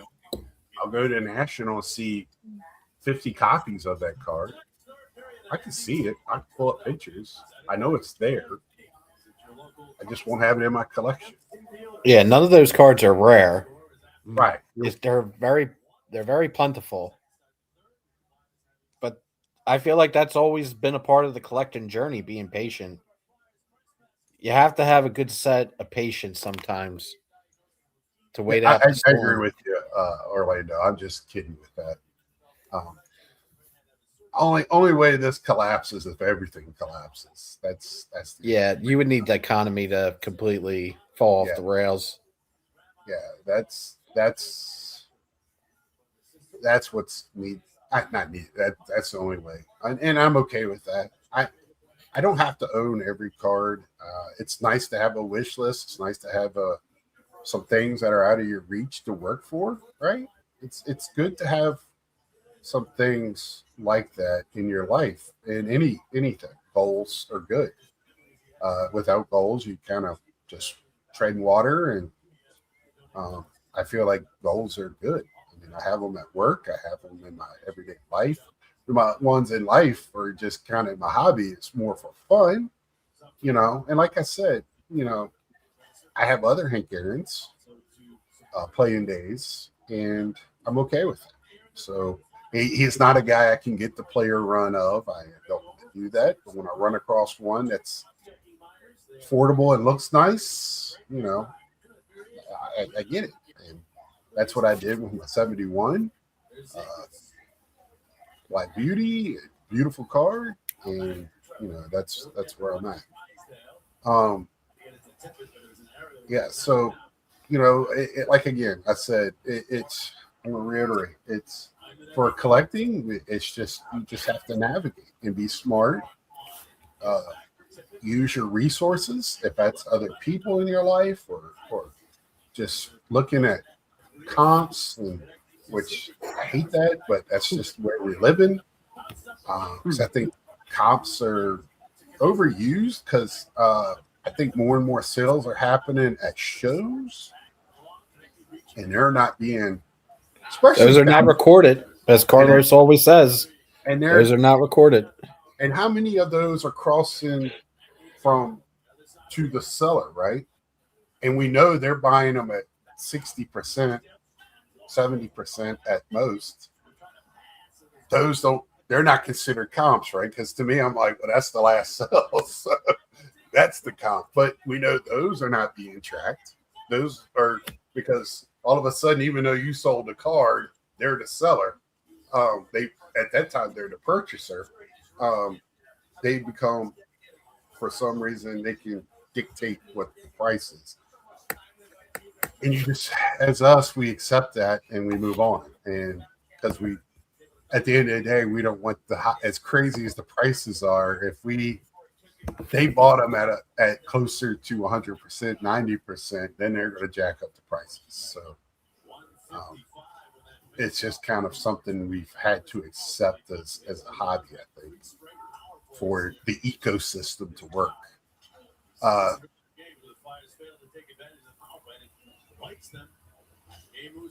Oh yeah, so Dave says use the resources like buying collection for pennies on the dollar, Discord, Patreon, and sponsorships. Remember to have that conversation. I like your setup in the background. Hitman 23. Yes, he has an awesome room set up. Thank you. I'm waiting for room 2.0 when you move. Can't wait for that to happen. And I mean, and I talked about this today as a collector too. So now me and Ed and Hitman is coming to have sort of some reality, and we know other people, friends of ours, can't go to travel to destination shows. It's the pricing and expenses for the national now. You have to think about that. And I'm sure other shows with gasoline prices going up and affordability of hotels going up. Whenever I hear this conversation now, specifically about the national and the rising costs, always got to give a special shout out to Andy, sports card investigator. Yes, he was ahead of everyone. Because he was ahead of the curve. Yes. Big time. Yes. And at the time he got roasted for it. I roasted him too. But time has vindicated him. Yes. On that. 100%. The national, I would say the last probably since 2022, 23. It's a luxury event now. It's no longer the cheap weekend because the Well, national for so long was so inexpensive to attend. I think also for it to be in Chicago, it's so many people that live in that area that it's also turning into more of a, I'm not going to say a local show, but a regional show where somebody can make a day trip. I think a lot of people, I think we're going to see a lot of our YouTube buddies not making it there this year. They're going to go to other shows like Strongsville, which I have up in the corner for all the people that are going to I that. didn't even notice that was there. Because I do that there the whole time. Yes, I can. I want to go. I want to go to destination shows. I want to see what goes on. I went to the Philly show, had a great time. Want to go back to the Philly show. I think that is becoming the next. I think that's going to overtake Dallas as the next premier destination show. It's the way it's sounding, and also it's 3 times a year, right? So that's pretty incredible. 3 times a year, oldest running card show in the history of the hobby, pure history. Every era of cards represented, not just one. Every era, pre-war, vintage, modern, ultra modern, TCG, whatever your fancy. Come on down to the history. Yeah, and I mean,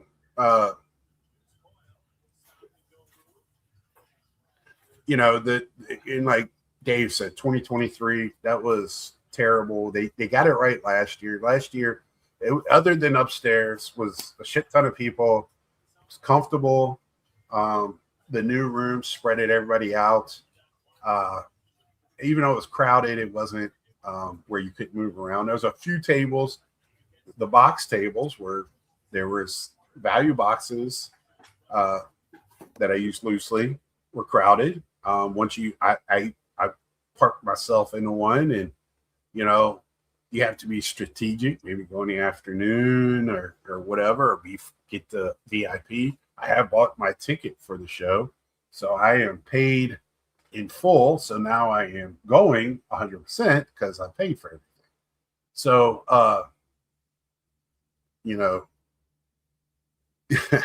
Carlos is still permabanned. Yeah. But I feel like those destination shows, even like driving, I don't know what now constitutes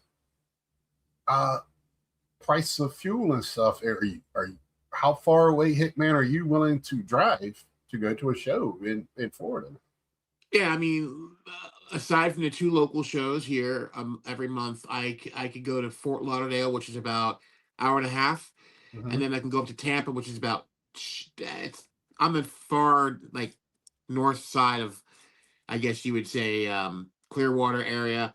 There's a show there. There's a show like far north side of Tampa, 2.5 hours.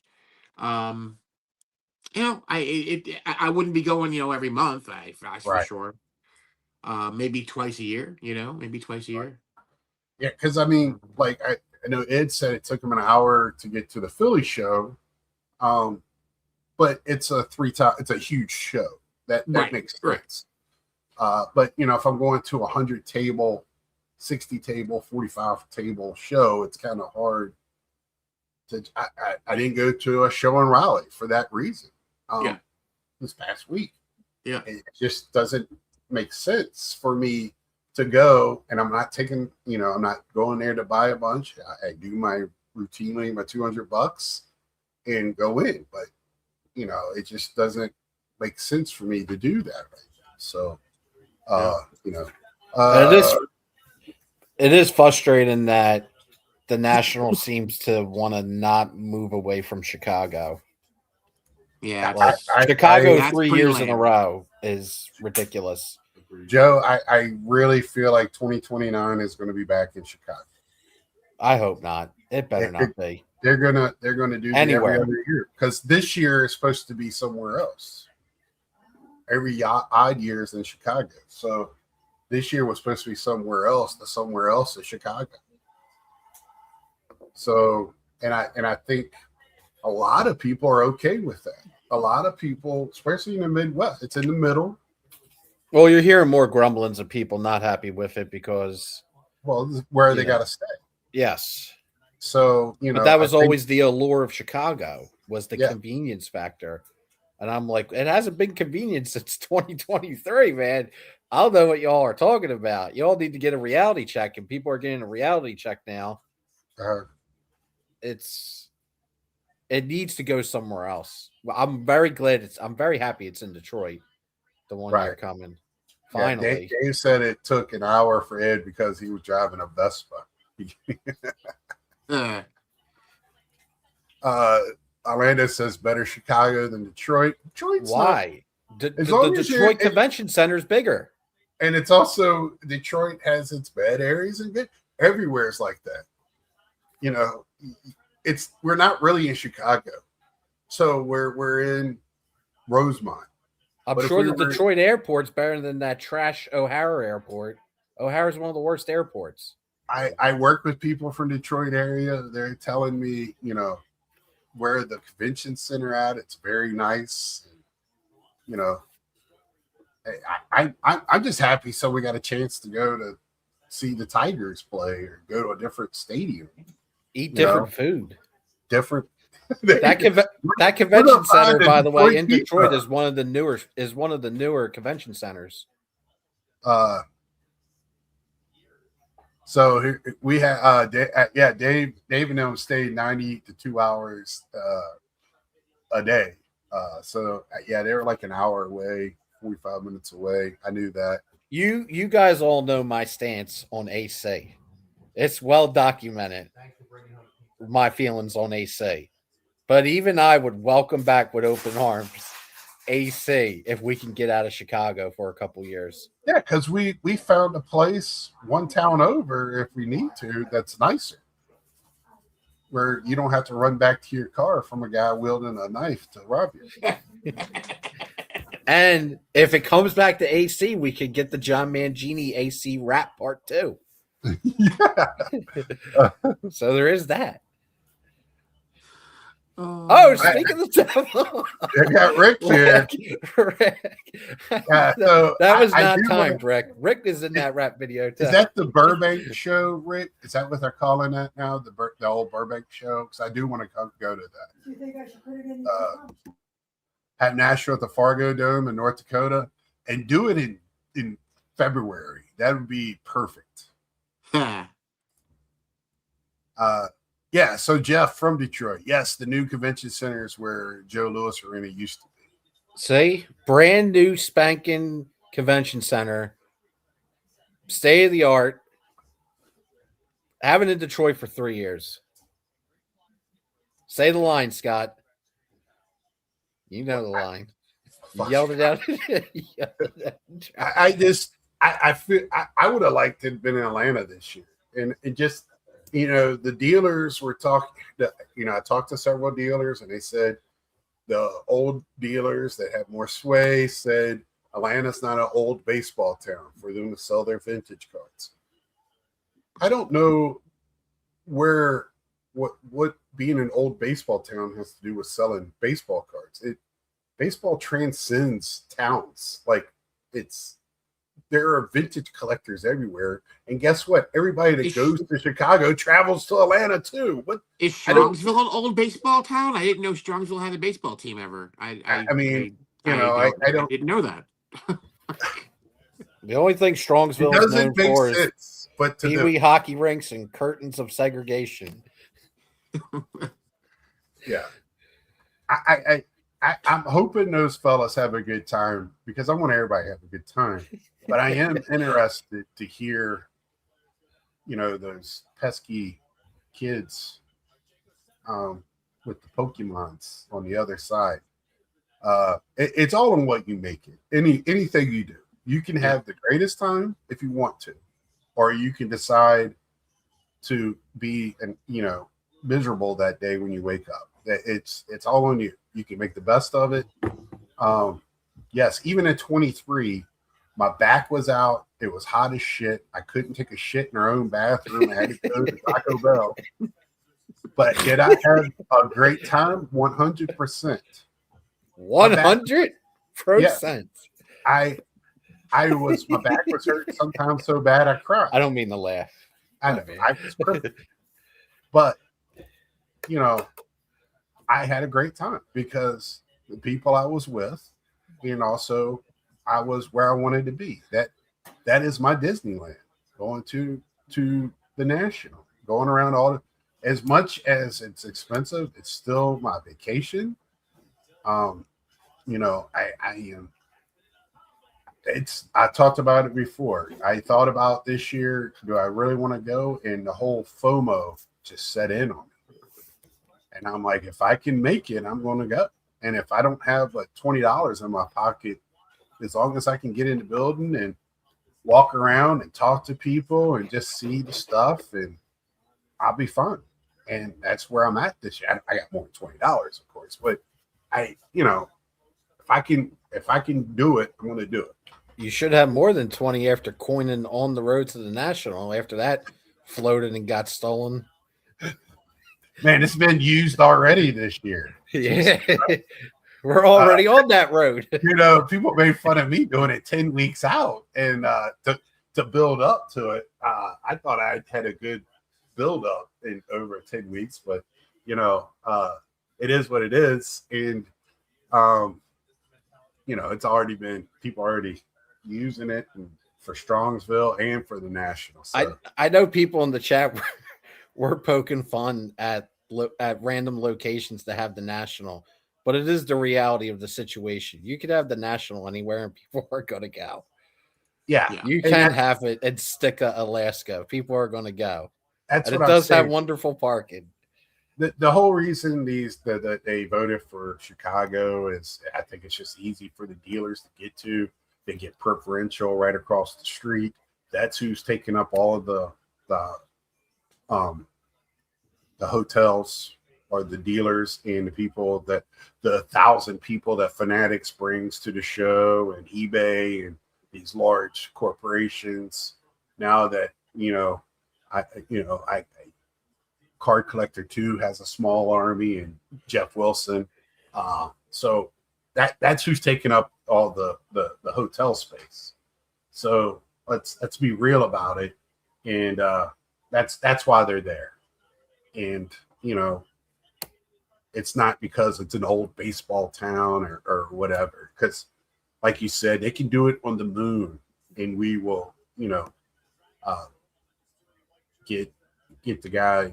We'll get Bezos to get us a rocket up there. So that's just the way it is. It's the truth of the matter. And I do want to have some alternatives. I want to go to Toronto. I want to make it out to California. I want to get Dallas. I want to go. Well, we lost Cleveland. Cleveland sucks. That was after. So pour one out for Cleveland. Right. That one was a hard hit because I think people was like you said. I thought people poo-pooing Cleveland was a bad take anyway. Before. That was a garbage take. Right. I thought it was. I love Cleveland, man. Right. Cleveland was amazing. I thought the biggest thing for me, and one of the biggest, and last year, us staying away from the main road helped too, is the food issue. Doing other things. So us not staying right across the street, you're not locked into the trap of buying high-end food all the time. We can go other places and do other things. And I thought that was nice. And I thought Cleveland really proved that. Yes, we left things so late at night. We had to eat at the same place 2 nights in a row. But we weren't trapped in buying high-end food and not being very happy. And it was cheap. Yes, that was the big thing. It was cheap, efficient, and good. Oh, but I have to walk to the bathroom. Boo-hoo. I just sold a Celebrini rookie auto last week. So, yeah. I invested and flipped. I am an asshole flipper. Let's see, Cleveland and amazing have never been used in a sentence until now. I'd like to propose mandatory drug testing. Oh, geez. I wanted in Vegas. The IX Center, venue to venue, the IX Center is better than the Donald Stevenson Center. I don't like their setup. I don't like the layout. I don't the up and down, and it's not set up, squared. It's not a good setup. I mean, people are getting lost. I had to tell people how to get the hell out of there last year. I don't know It's how I haphazard would. in there. What's that? It's haphazard in there. Yeah, Yeah. Well, they're stretching every little ounce of space that they can muster out of the joint because it's not that big of a venue compared to other larger convention centers. So they got to use every nook and cranny that they can in that place. Cleveland was one of some my favorite venues. You got a baseball game at a football hall of fame. Yeah, it was spacious. I didn't care that you had to drive to the place instead of walk to it. Yeah, and I mean that's gone now in Chicago anyway. Yes, when you got there, you might have had to park a little ways away. The only thing Cleveland needed to do was open the other side of the entrance so you can get it on either side last year, or the last time they had it, and it would have been just fine. To walk all the way around was dumb. Yeah, that was their only mistake that they made. Yeah, why they did that, I wasn't sure. Yeah, I've been in Vegas in midsummer. You just stay in the hotels, then you're fine. The crazy thing is we drove by McCormick's place in Chicago, Scott, when we went to see the Valkyries. Yes. And honestly, it should be moved to there, but I'm sure for tax reasons it's not, because that's in Chicago proper, where the other convention center's in Rosemont. So I guarantee the tax laws are different. Well, and also we talked about this, and I believe Rosemont, because they know you're bringing 100,000 people, they're basically probably giving it to them for that week. I mean, that's what I've heard anyway. They're getting that very cheap because that whole area is built for that convention center. The people that own the convention center have a stake in all that property around it. So I'm sure they get a piece. Their beak is wet on everything that happens. That's why they could probably control all the hotels and everything. So, you have to think about that as well. The old IX Center that had a Ferris wheel, yeah, it was better. You had VIP passes entering one end, and day tickets on the other. Yep, I remember that. It was a well-oiled machine in 2018. Yeah, 2018, yeah. I love, that's when I found the basement pissers, and that was awesome. To go back to 2018, when I went in 2018, Hitman, I'm pretty sure you were there too, right? Yeah, I was there in 20. That was my first national. Yeah. 2018, you could get a VIP pass, you could get a hotel, the whole works for the whole week, probably right around $400 to $500 in that. Do you know how much my range. Airbnb cost me that week? Do you know how much my Airbnb cost me that week? Probably $200. No, you're gonna die when you hear this one. I was lucky because me and my wife and my kids, we went to New Orleans before, and we stayed in an Airbnb. Then we got I got a coupon or something. It cost me $90 for the entire time I was there. I was in, a room by myself, but whatever. That was fine. $90. Right. $90. Yeah. And I mean, we're seeing Airbnb prices because we started doing it. They've gone out of control. For Chicago, they're going up. I mean, oh yeah. Chicago is not. They know that week. They don't have deals on the hotels. They don't Airbnbs. Even though Airbnb is the better way to go, they know, and they know what's coming, and they it's smart business. It's capitalism 101. I heard from a lot of people Cleveland was the best. I think the venue itself, Cleveland was the best venue. Chicago, for convenience before 2023, was the best for convenience sake. Atlantic City's venue's not bad. I think there's either one or two. But just getting to it, going to eat after you do something, or people get robbed. It's not Out good. of the current rotation, Cleveland was easily the best venue. Yeah. Like easily. Rick says he has no issue with Cleveland. Atlantic City was a war zone. The show itself was great. I'm tired of Chicago. The layout is a joke. Damn hotels are expensive. The National controls everything. 100% right.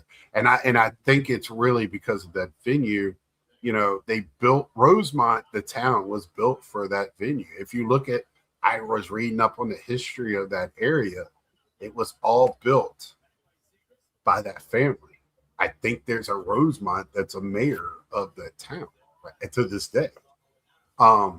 So that's what I just think it's pretty much run for that, and they give great deals. The more people you bring, they probably just like, yeah, we'll give it to you for this amount. You've been coming here forever. We're going to keep it, grandfathered in at this price. People that run the show, they're probably making so much money, and just it's just the ones making the most money are definitely the rideshare people now. Ooh. At the National. They are making a killing. Well, you funny you said that, but when we went, what was it, 2021? When we went and stayed at that smaller Airbnb, that rideshare guy said he was pissed because he wasn't making any money because everybody's driving 5-6 minutes. It's just a waste of time for him. Yeah, but I noticed last year the fees went through the roof. And also people are further away.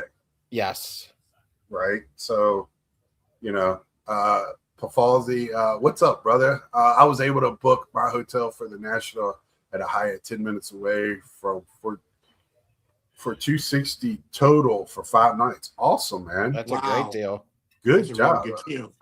Glad to see you're going this year, brother. Hope to see you there. I know you'll be in the autograph area. One of my buddies from Iowa that I used to see a lot, talk to a lot at the shows there. Good guy. That's why he's got a wrench.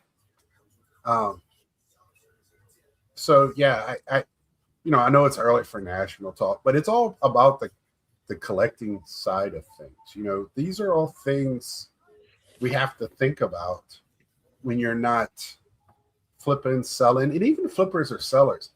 You have to think about that money coming out your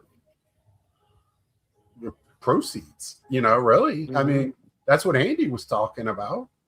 So, it's a great networking, and, you go upstairs, and it's going to be a trade show upstairs as well as downstairs. We know that as the show's going on. I don't think it was as bad as Chicago was, or good either. I should say bad. Wasn't as crowded upstairs as Chicago was with the day trading going on. I don't know what else to call it, or people that were buying tickets. There's people that go specifically for that, though. That's kind of the allure of the National for a lot of people. Right. So much so that people were selling tickets to the trade night. What were they selling them for? $30, $40 to get in? And like, Jesus Christ. Or you had to wait in an obnoxious long line during the day. You had to take time out of the show to go wait in the line to get a wristband. Luckily, for the night we went, we have friends. Thank you again. The 4 collectors group did an awesome trade night job with what they were given. I thought they had an excellent night. They looked out for us. They looked out for, I think, everybody in the community that night. So they did an awesome job, and I applaud them. And I hope they have a great time at Independence/Strongsville show, whatever it's called now. And hopefully I can get up there next year for it. That's my goal. This year, like I said, moving, But how a lot- crazy is that? You talk about standing in a line for 2 hours. So the way that a lot of people are viewing it as, I'm going to stand in a line for 2 hours and get paid $20 an hour just to stand in this line because I'm going to sell the wristband for $40. Right, and we know that was going on. But I don't know what value. I'm not going to stand in line. My time's worth more to me than that. Yeah, I know. I'm just bringing it up to showcase that kind of culture and how prevalent it is. And I mean, so the night we went, it was a line, even with the wristbands, to people to get upstairs. I was like, I'm not going to stand in line to get upstairs when I already have a wristband. I'll just wait. And we went outside, sat down, right, Hitman, and just waited. we waited 30 minutes and we went right up. And we went right in. Yeah. And I mean, and there was a line at the door downstairs to get in. I was like, the trade nights were more popular than the day. I don't know how many people were standing outside trying to get in. Yes, because what do people do at the trade nights? They don't trade. Well, I guess technically they do trade. They trade money. They trade money for cards. Right. And I mean, I saw some good stuff. Unreported. I did. I walked around. I should have picked up a Yogi. A guy had a good Yogi card up there, and I didn't. I was a little reluctant, and I don't know why. I felt uncomfortable in that in that room that night for some reason. I do that. I have anxiety issues, so I did feel uncomfortable. But that's why I sat out in the lobby a lot that night. But you know, I can't explain it when I get those feelings. It's just the way it is. It's just how I'm wired. The 90s was a hell of a decade. That's all I got to say. But I like going to those kind of events, though, just to see what people are selling. Right. I do get too. A feel. It was very eye-opening to see what people were bringing. I walked around, looked at tables to see what people were bringing. And I did see quite a bit of vintage that night. Yeah, there's a lot of vintage, man. That's where the dough's at, son. But it was also a lot of basketball. It was, you know, it was a little bit of everything. And it was nice walking around just to see what was going on. And it was more of a snapshot, I think, of reality in the hobby than the actual show was, to me. Yeah, because the misconception, the stereotype is that it's all a bunch of broccoli heads in there flipping ultra modern when you go in there. Yeah, there's some of that, but not the majority. You just see the most craziest shit at some of these at a national trade night. Got a guy trying to flip a 52 mantle in an authentic for 50 grand cash only. Well, he has a sign that says cash only. I ain't taking no PayPal. Sitting at the CDC area. Yeah, we ain't reporting this, baby. Uncle Sam don't need to know about this. The psychology that goes into that, though, just fascinates me. But I will say that if you're ever going to sell a cash like that, it's going to be at the National because that's where the money's at. So, Rick, it was at the hotel we got thrown out of. So, going back in there, we're not allowed in there. so I got them back the next day for them throwing us out. You committed a war crime, Scott. That was after we ate at the barbecue place. You committed a friggin' war crime. Because I think it was me and you were going to the WNBA game, I think. And I was like, I got to stop real quick. I think that was the night before. Was it? Yeah, because the WNBA was Friday, and this was on a Thursday. So you committed the war crime on Thursday. Well, the get-together was Thursday, so it was Friday. Yeah, I did it the day after the get-together. Oh. We ate at the barbecue place for lunch. I don't think I went to lunch that day. I thought we were all there. Oh. That was at Pub City? Yeah. Yeah, I wasn't at that one. Oh, that's right. Yeah, I don't think Ed was there. That's right. Ed was there. I probably was at Portillo's. Yeah, it's one of his 12 stops. Or no, you know what? I might have went with Mark to Bonia. I might have went with You Stowe's did. family. You did. You two did. Hall of Famer Stowe's family. Yes, you weren't stove that day. We had a Yeah, Hall of so- Fame at Bonia. Yeah. So, I christened them and I came out and I walked by the desk and went, y'all got water in the floor in the bathroom. I'm walking out. You're a Damn demon. it! Next time I am bringing a plunger. That's it. You're a southern demon. Oh man. Oh shoot. So yeah, that was got him. Oh, Isn't it hilarious how like all like the best memories of the National are actually not at the National? Yeah. Of course. Are away from the National, yeah. like well, in around the area. Yeah, I mean, you see stuff at the National, you get you to go, oh, okay. Yeah. I mean, like last year, to me, eBay knocked it out of the park with the people they guessed they had on their stage the whole week, right? I mean, they had all kinds of people. I thought they did a great job. I think Fanatics needs to step up their game. You're a freaking huge company, and you didn't really do much. To me, there wasn't really much going on at their spot. If you're going to have these huge places and stages, do something with it. It was kind of like 2018, and they're all over again, tops basically, But anyway, I digress. I mean, y'all got anything else about collecting? Anybody in the show? What's up, Ty? Yo, a big national memory. Dave sometimes alludes to this, Amish Dave. But when Baseball Collector and Amish Dave had their meetup, man, Yes. at the 2023 National, that was like watching Caesar's legions cross the Rubicon.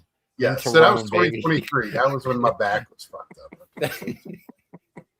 Yeah, so that 2023 was hard on all of us, but fuck, man, there were some amazing moments. 2021 was the crazy year of all the trade nights and all the shit everywhere. 2023 was hilarious, man. 2023. I'm sorry, Scott. I know you were a champion that year. Yeah, that was the year where I had to go to Taco Bell or Big Chicken. You had to take a dump every day at Taco Bell.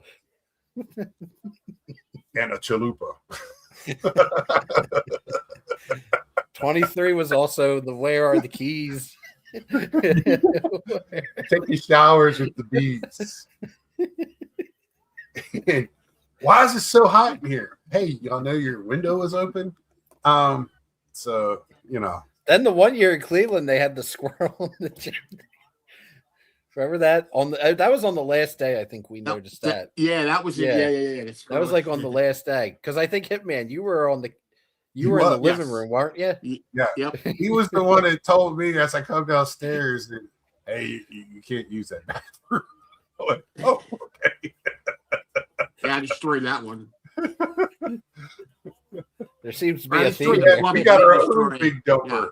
Yeah. We call him Cal Rowley. There seems to be a theme here. Well, we got some big dudes, man. We got some big dudes. Mastodon size.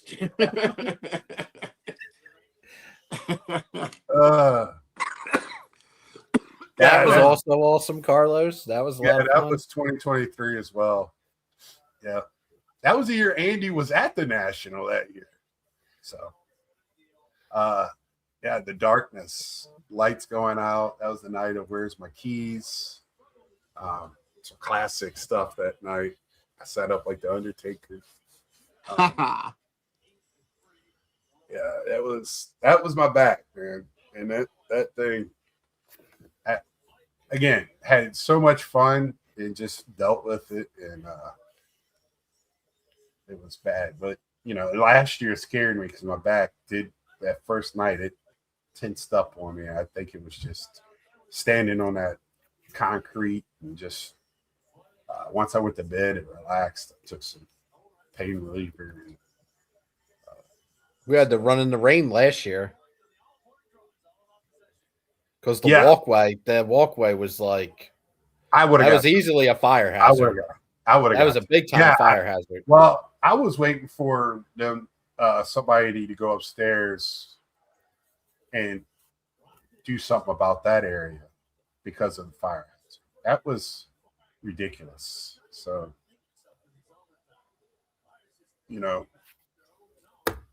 but Carlos is going to be represented this year at the National. Bobby Burrell said he's coming for a couple of days. So we'll have the great Bobby Burrell at the National. Will we have Doc exclusive at the National? I don't know. Another Joe, fellow Canadian? We can always get you on a couch if you need it. We got the Canadian Legions of the Revolution. Yep. I don't know if Mike's coming, Canadian Cards. I haven't heard anything. I don't know if he went to Strongsville, if he's going to Strongsville or not. I don't know. That is damn, what's his face? Getting married this weekend? Is that what I saw a picture of today? Mike Baseball Collector did a video on that. JT, yeah. JT, yeah. JT got married. Awesome. Good Triple Crown. Hopefully he'll be at the National. He wasn't there last year either. Yeah, well, see, he's like Andy, is it beneficial? Scott tried to book him, but might have to accidentally invite Dr. Disrespect. Yeah. But yeah. I do want this year. I definitely 1000% want a Big Scott vlog driving over the hills of West Virginia. The hills have eyes. In the state of West Virginia. It's not that when I'm this way where I'm going now, it's not as dramatic as when I'm driving through to go to Virginia, to the western part of Virginia. It's really not. It's like as hilly as western Pennsylvania. It's not as nearly as bad. It's when I have to cut through to go to Virginia, that's the shitty part. But I think this year that's where you tense up at, and roll the windows when I got off the highway and went to Holler to go get gas, and I started getting looked at and stuff, and it was that was scary to me. And then I get uneasy sometimes, and I was down in the bottom looking up, and I'm in the mountains. It ain't no hills; these are mountains, and it was a little kind of breathtaking for me. And I'm a history buff, so I'm always thinking about what was there before. I'm always got that running through my head. Thinking of Civil War stuff in that area, how that area was used to move troops and stuff. And up on those mountains with people with the flags talking to each other and stuff. So I've always got that going in my brain. It's interesting what goes on in my mind when I'm driving by myself. But that's why you said, you know what, you guys can break off. That's fine.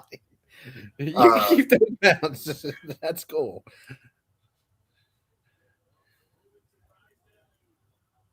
Yes, I was in the Holler. So I got off the highway thinking, like most highways, you get off, you can get right back on. No, I had to drive about 30 to 45 minutes through. I went through a tunnel, and you're driving on a road where if a car comes the other way, I don't know what we would have done because the houses are so close to the road.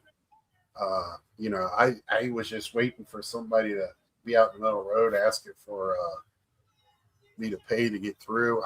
That's the type of thing. It was backwoods. But I think this year I want to go early enough where I go not too far from where the Mothman thing happened with the bridge collapse.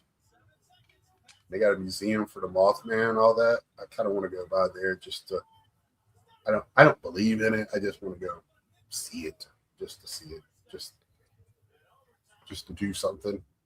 That could be in the But video. no, I did not hear banjo music. Huh? That could be in the video It could. when you go to the National. Yeah. You never know what I'll do. I'm doing more and more shorts and stuff like that. Trying to do more stuff. You should have picked up moonshine. You know what, Mike? I don't know what the moonshine situation is in West Virginia, but I Probably grew up. nitroglycerin. I grew up in Virginia, and that stuff was really, really good. I didn't live in the mountains, but I lived in Blacksburg for a while. I had friends that went to Radford and Tech. It was always around. We could get it pretty readily when I was growing up. So it's good stuff. And then when the flavored stuff started coming out, and it was really good then. I don't drink anymore. I haven't drank for a long time. But yeah, I used to do some moonshine back in the day. That stuff makes me fart. We've also could have got the adventures of Big Scott and Mike O and Gary, Indiana. Well, we did. Me and Mike did some lives going and coming back. We called you when we passed Gary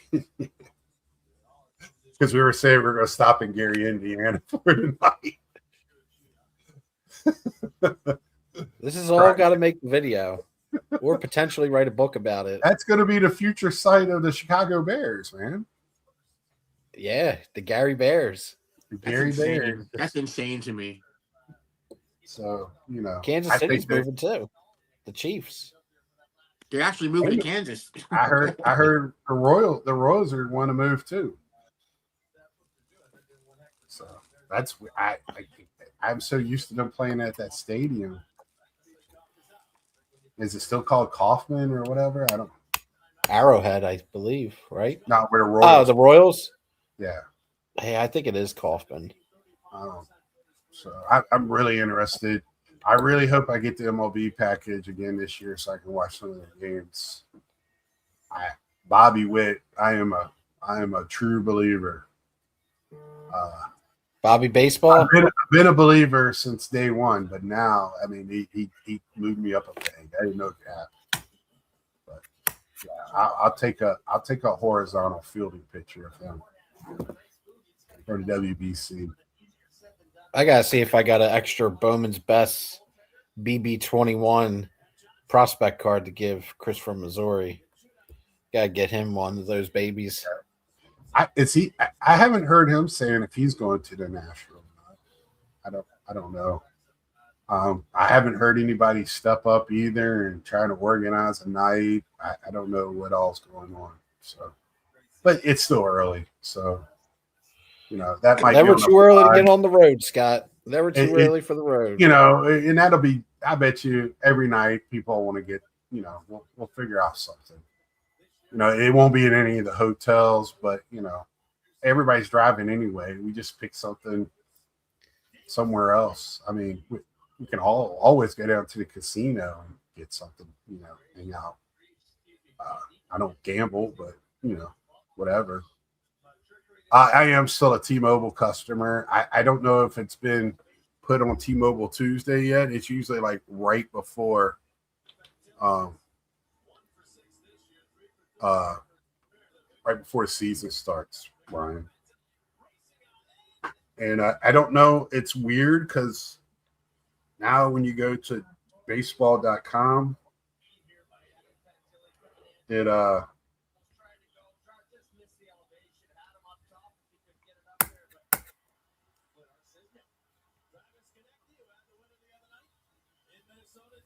hey, Ty, if you're still here, that doesn't surprise me because he's an asshole.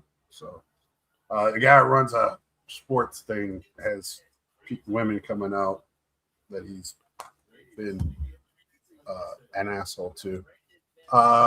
They open it March 24th to 30th this year. Okay. Thank you. So that's actually the night before the first game. I hope we have a WNBA season this year, man. it's not looking good. I believe the WNBA ownership, the people that run it, are willing. And here's the thing: there's another 5-on-5 league starting next basketball season. It's going to run at the same time as 3-on-3. So I think you're talking about Project B, right? Huh? I think it's called Project B, right? That one that's on ESPN? No, the 5-on-5 that you're talking about? I don't know. I don't know what it's called. The one that's on, they do the women's thing, which I don't understand. It's kind of weird. They had the 5-on-5. It's like a tournament. Chin played in it. I watched a few of the games. There was a few of some of the bench players that played in that league and some of the future. I don't. So they need to figure it out because, like, we all know strikes are the worst thing that can happen to your league or your sport. I think this could collapse it, and then they play, and if that other league starts and it's successful, that could collapse the league. It just, I mean, if another league comes out and says, I mean, is it that hard to pay players $100,000 a season? I mean, I don't think so.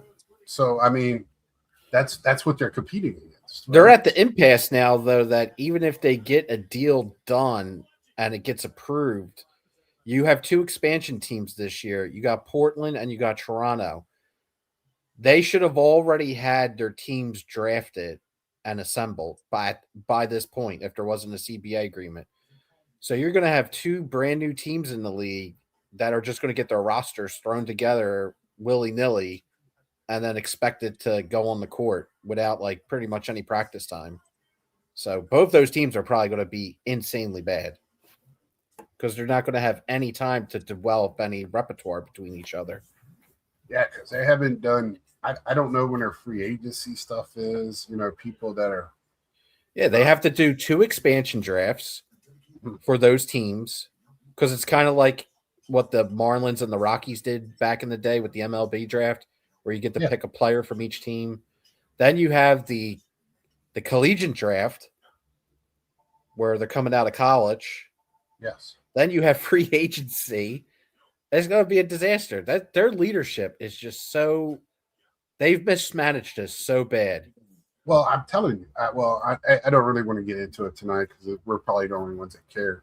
But, you know, I feel like it's a money thing. They want to keep control of the money. They're making a shit ton of money at the top, and they're sitting there pleading poverty so the NBA keeps paying for it.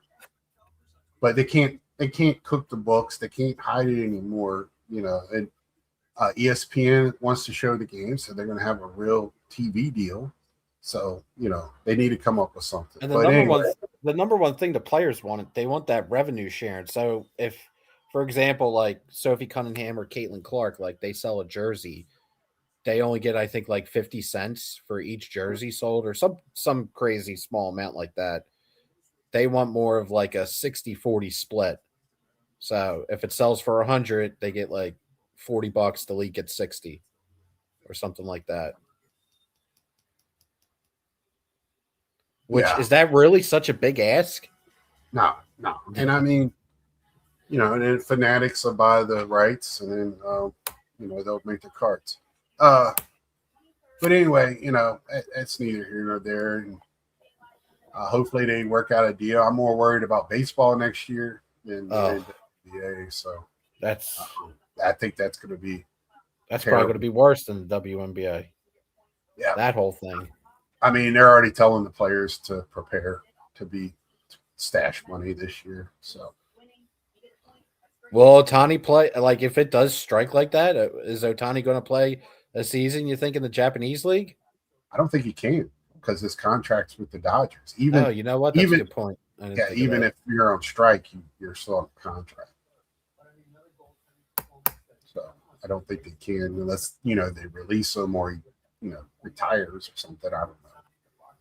They don't have to pay back guaranteed money and shit. But anyway, but yeah, I'm more worried about that than anything else because I love it.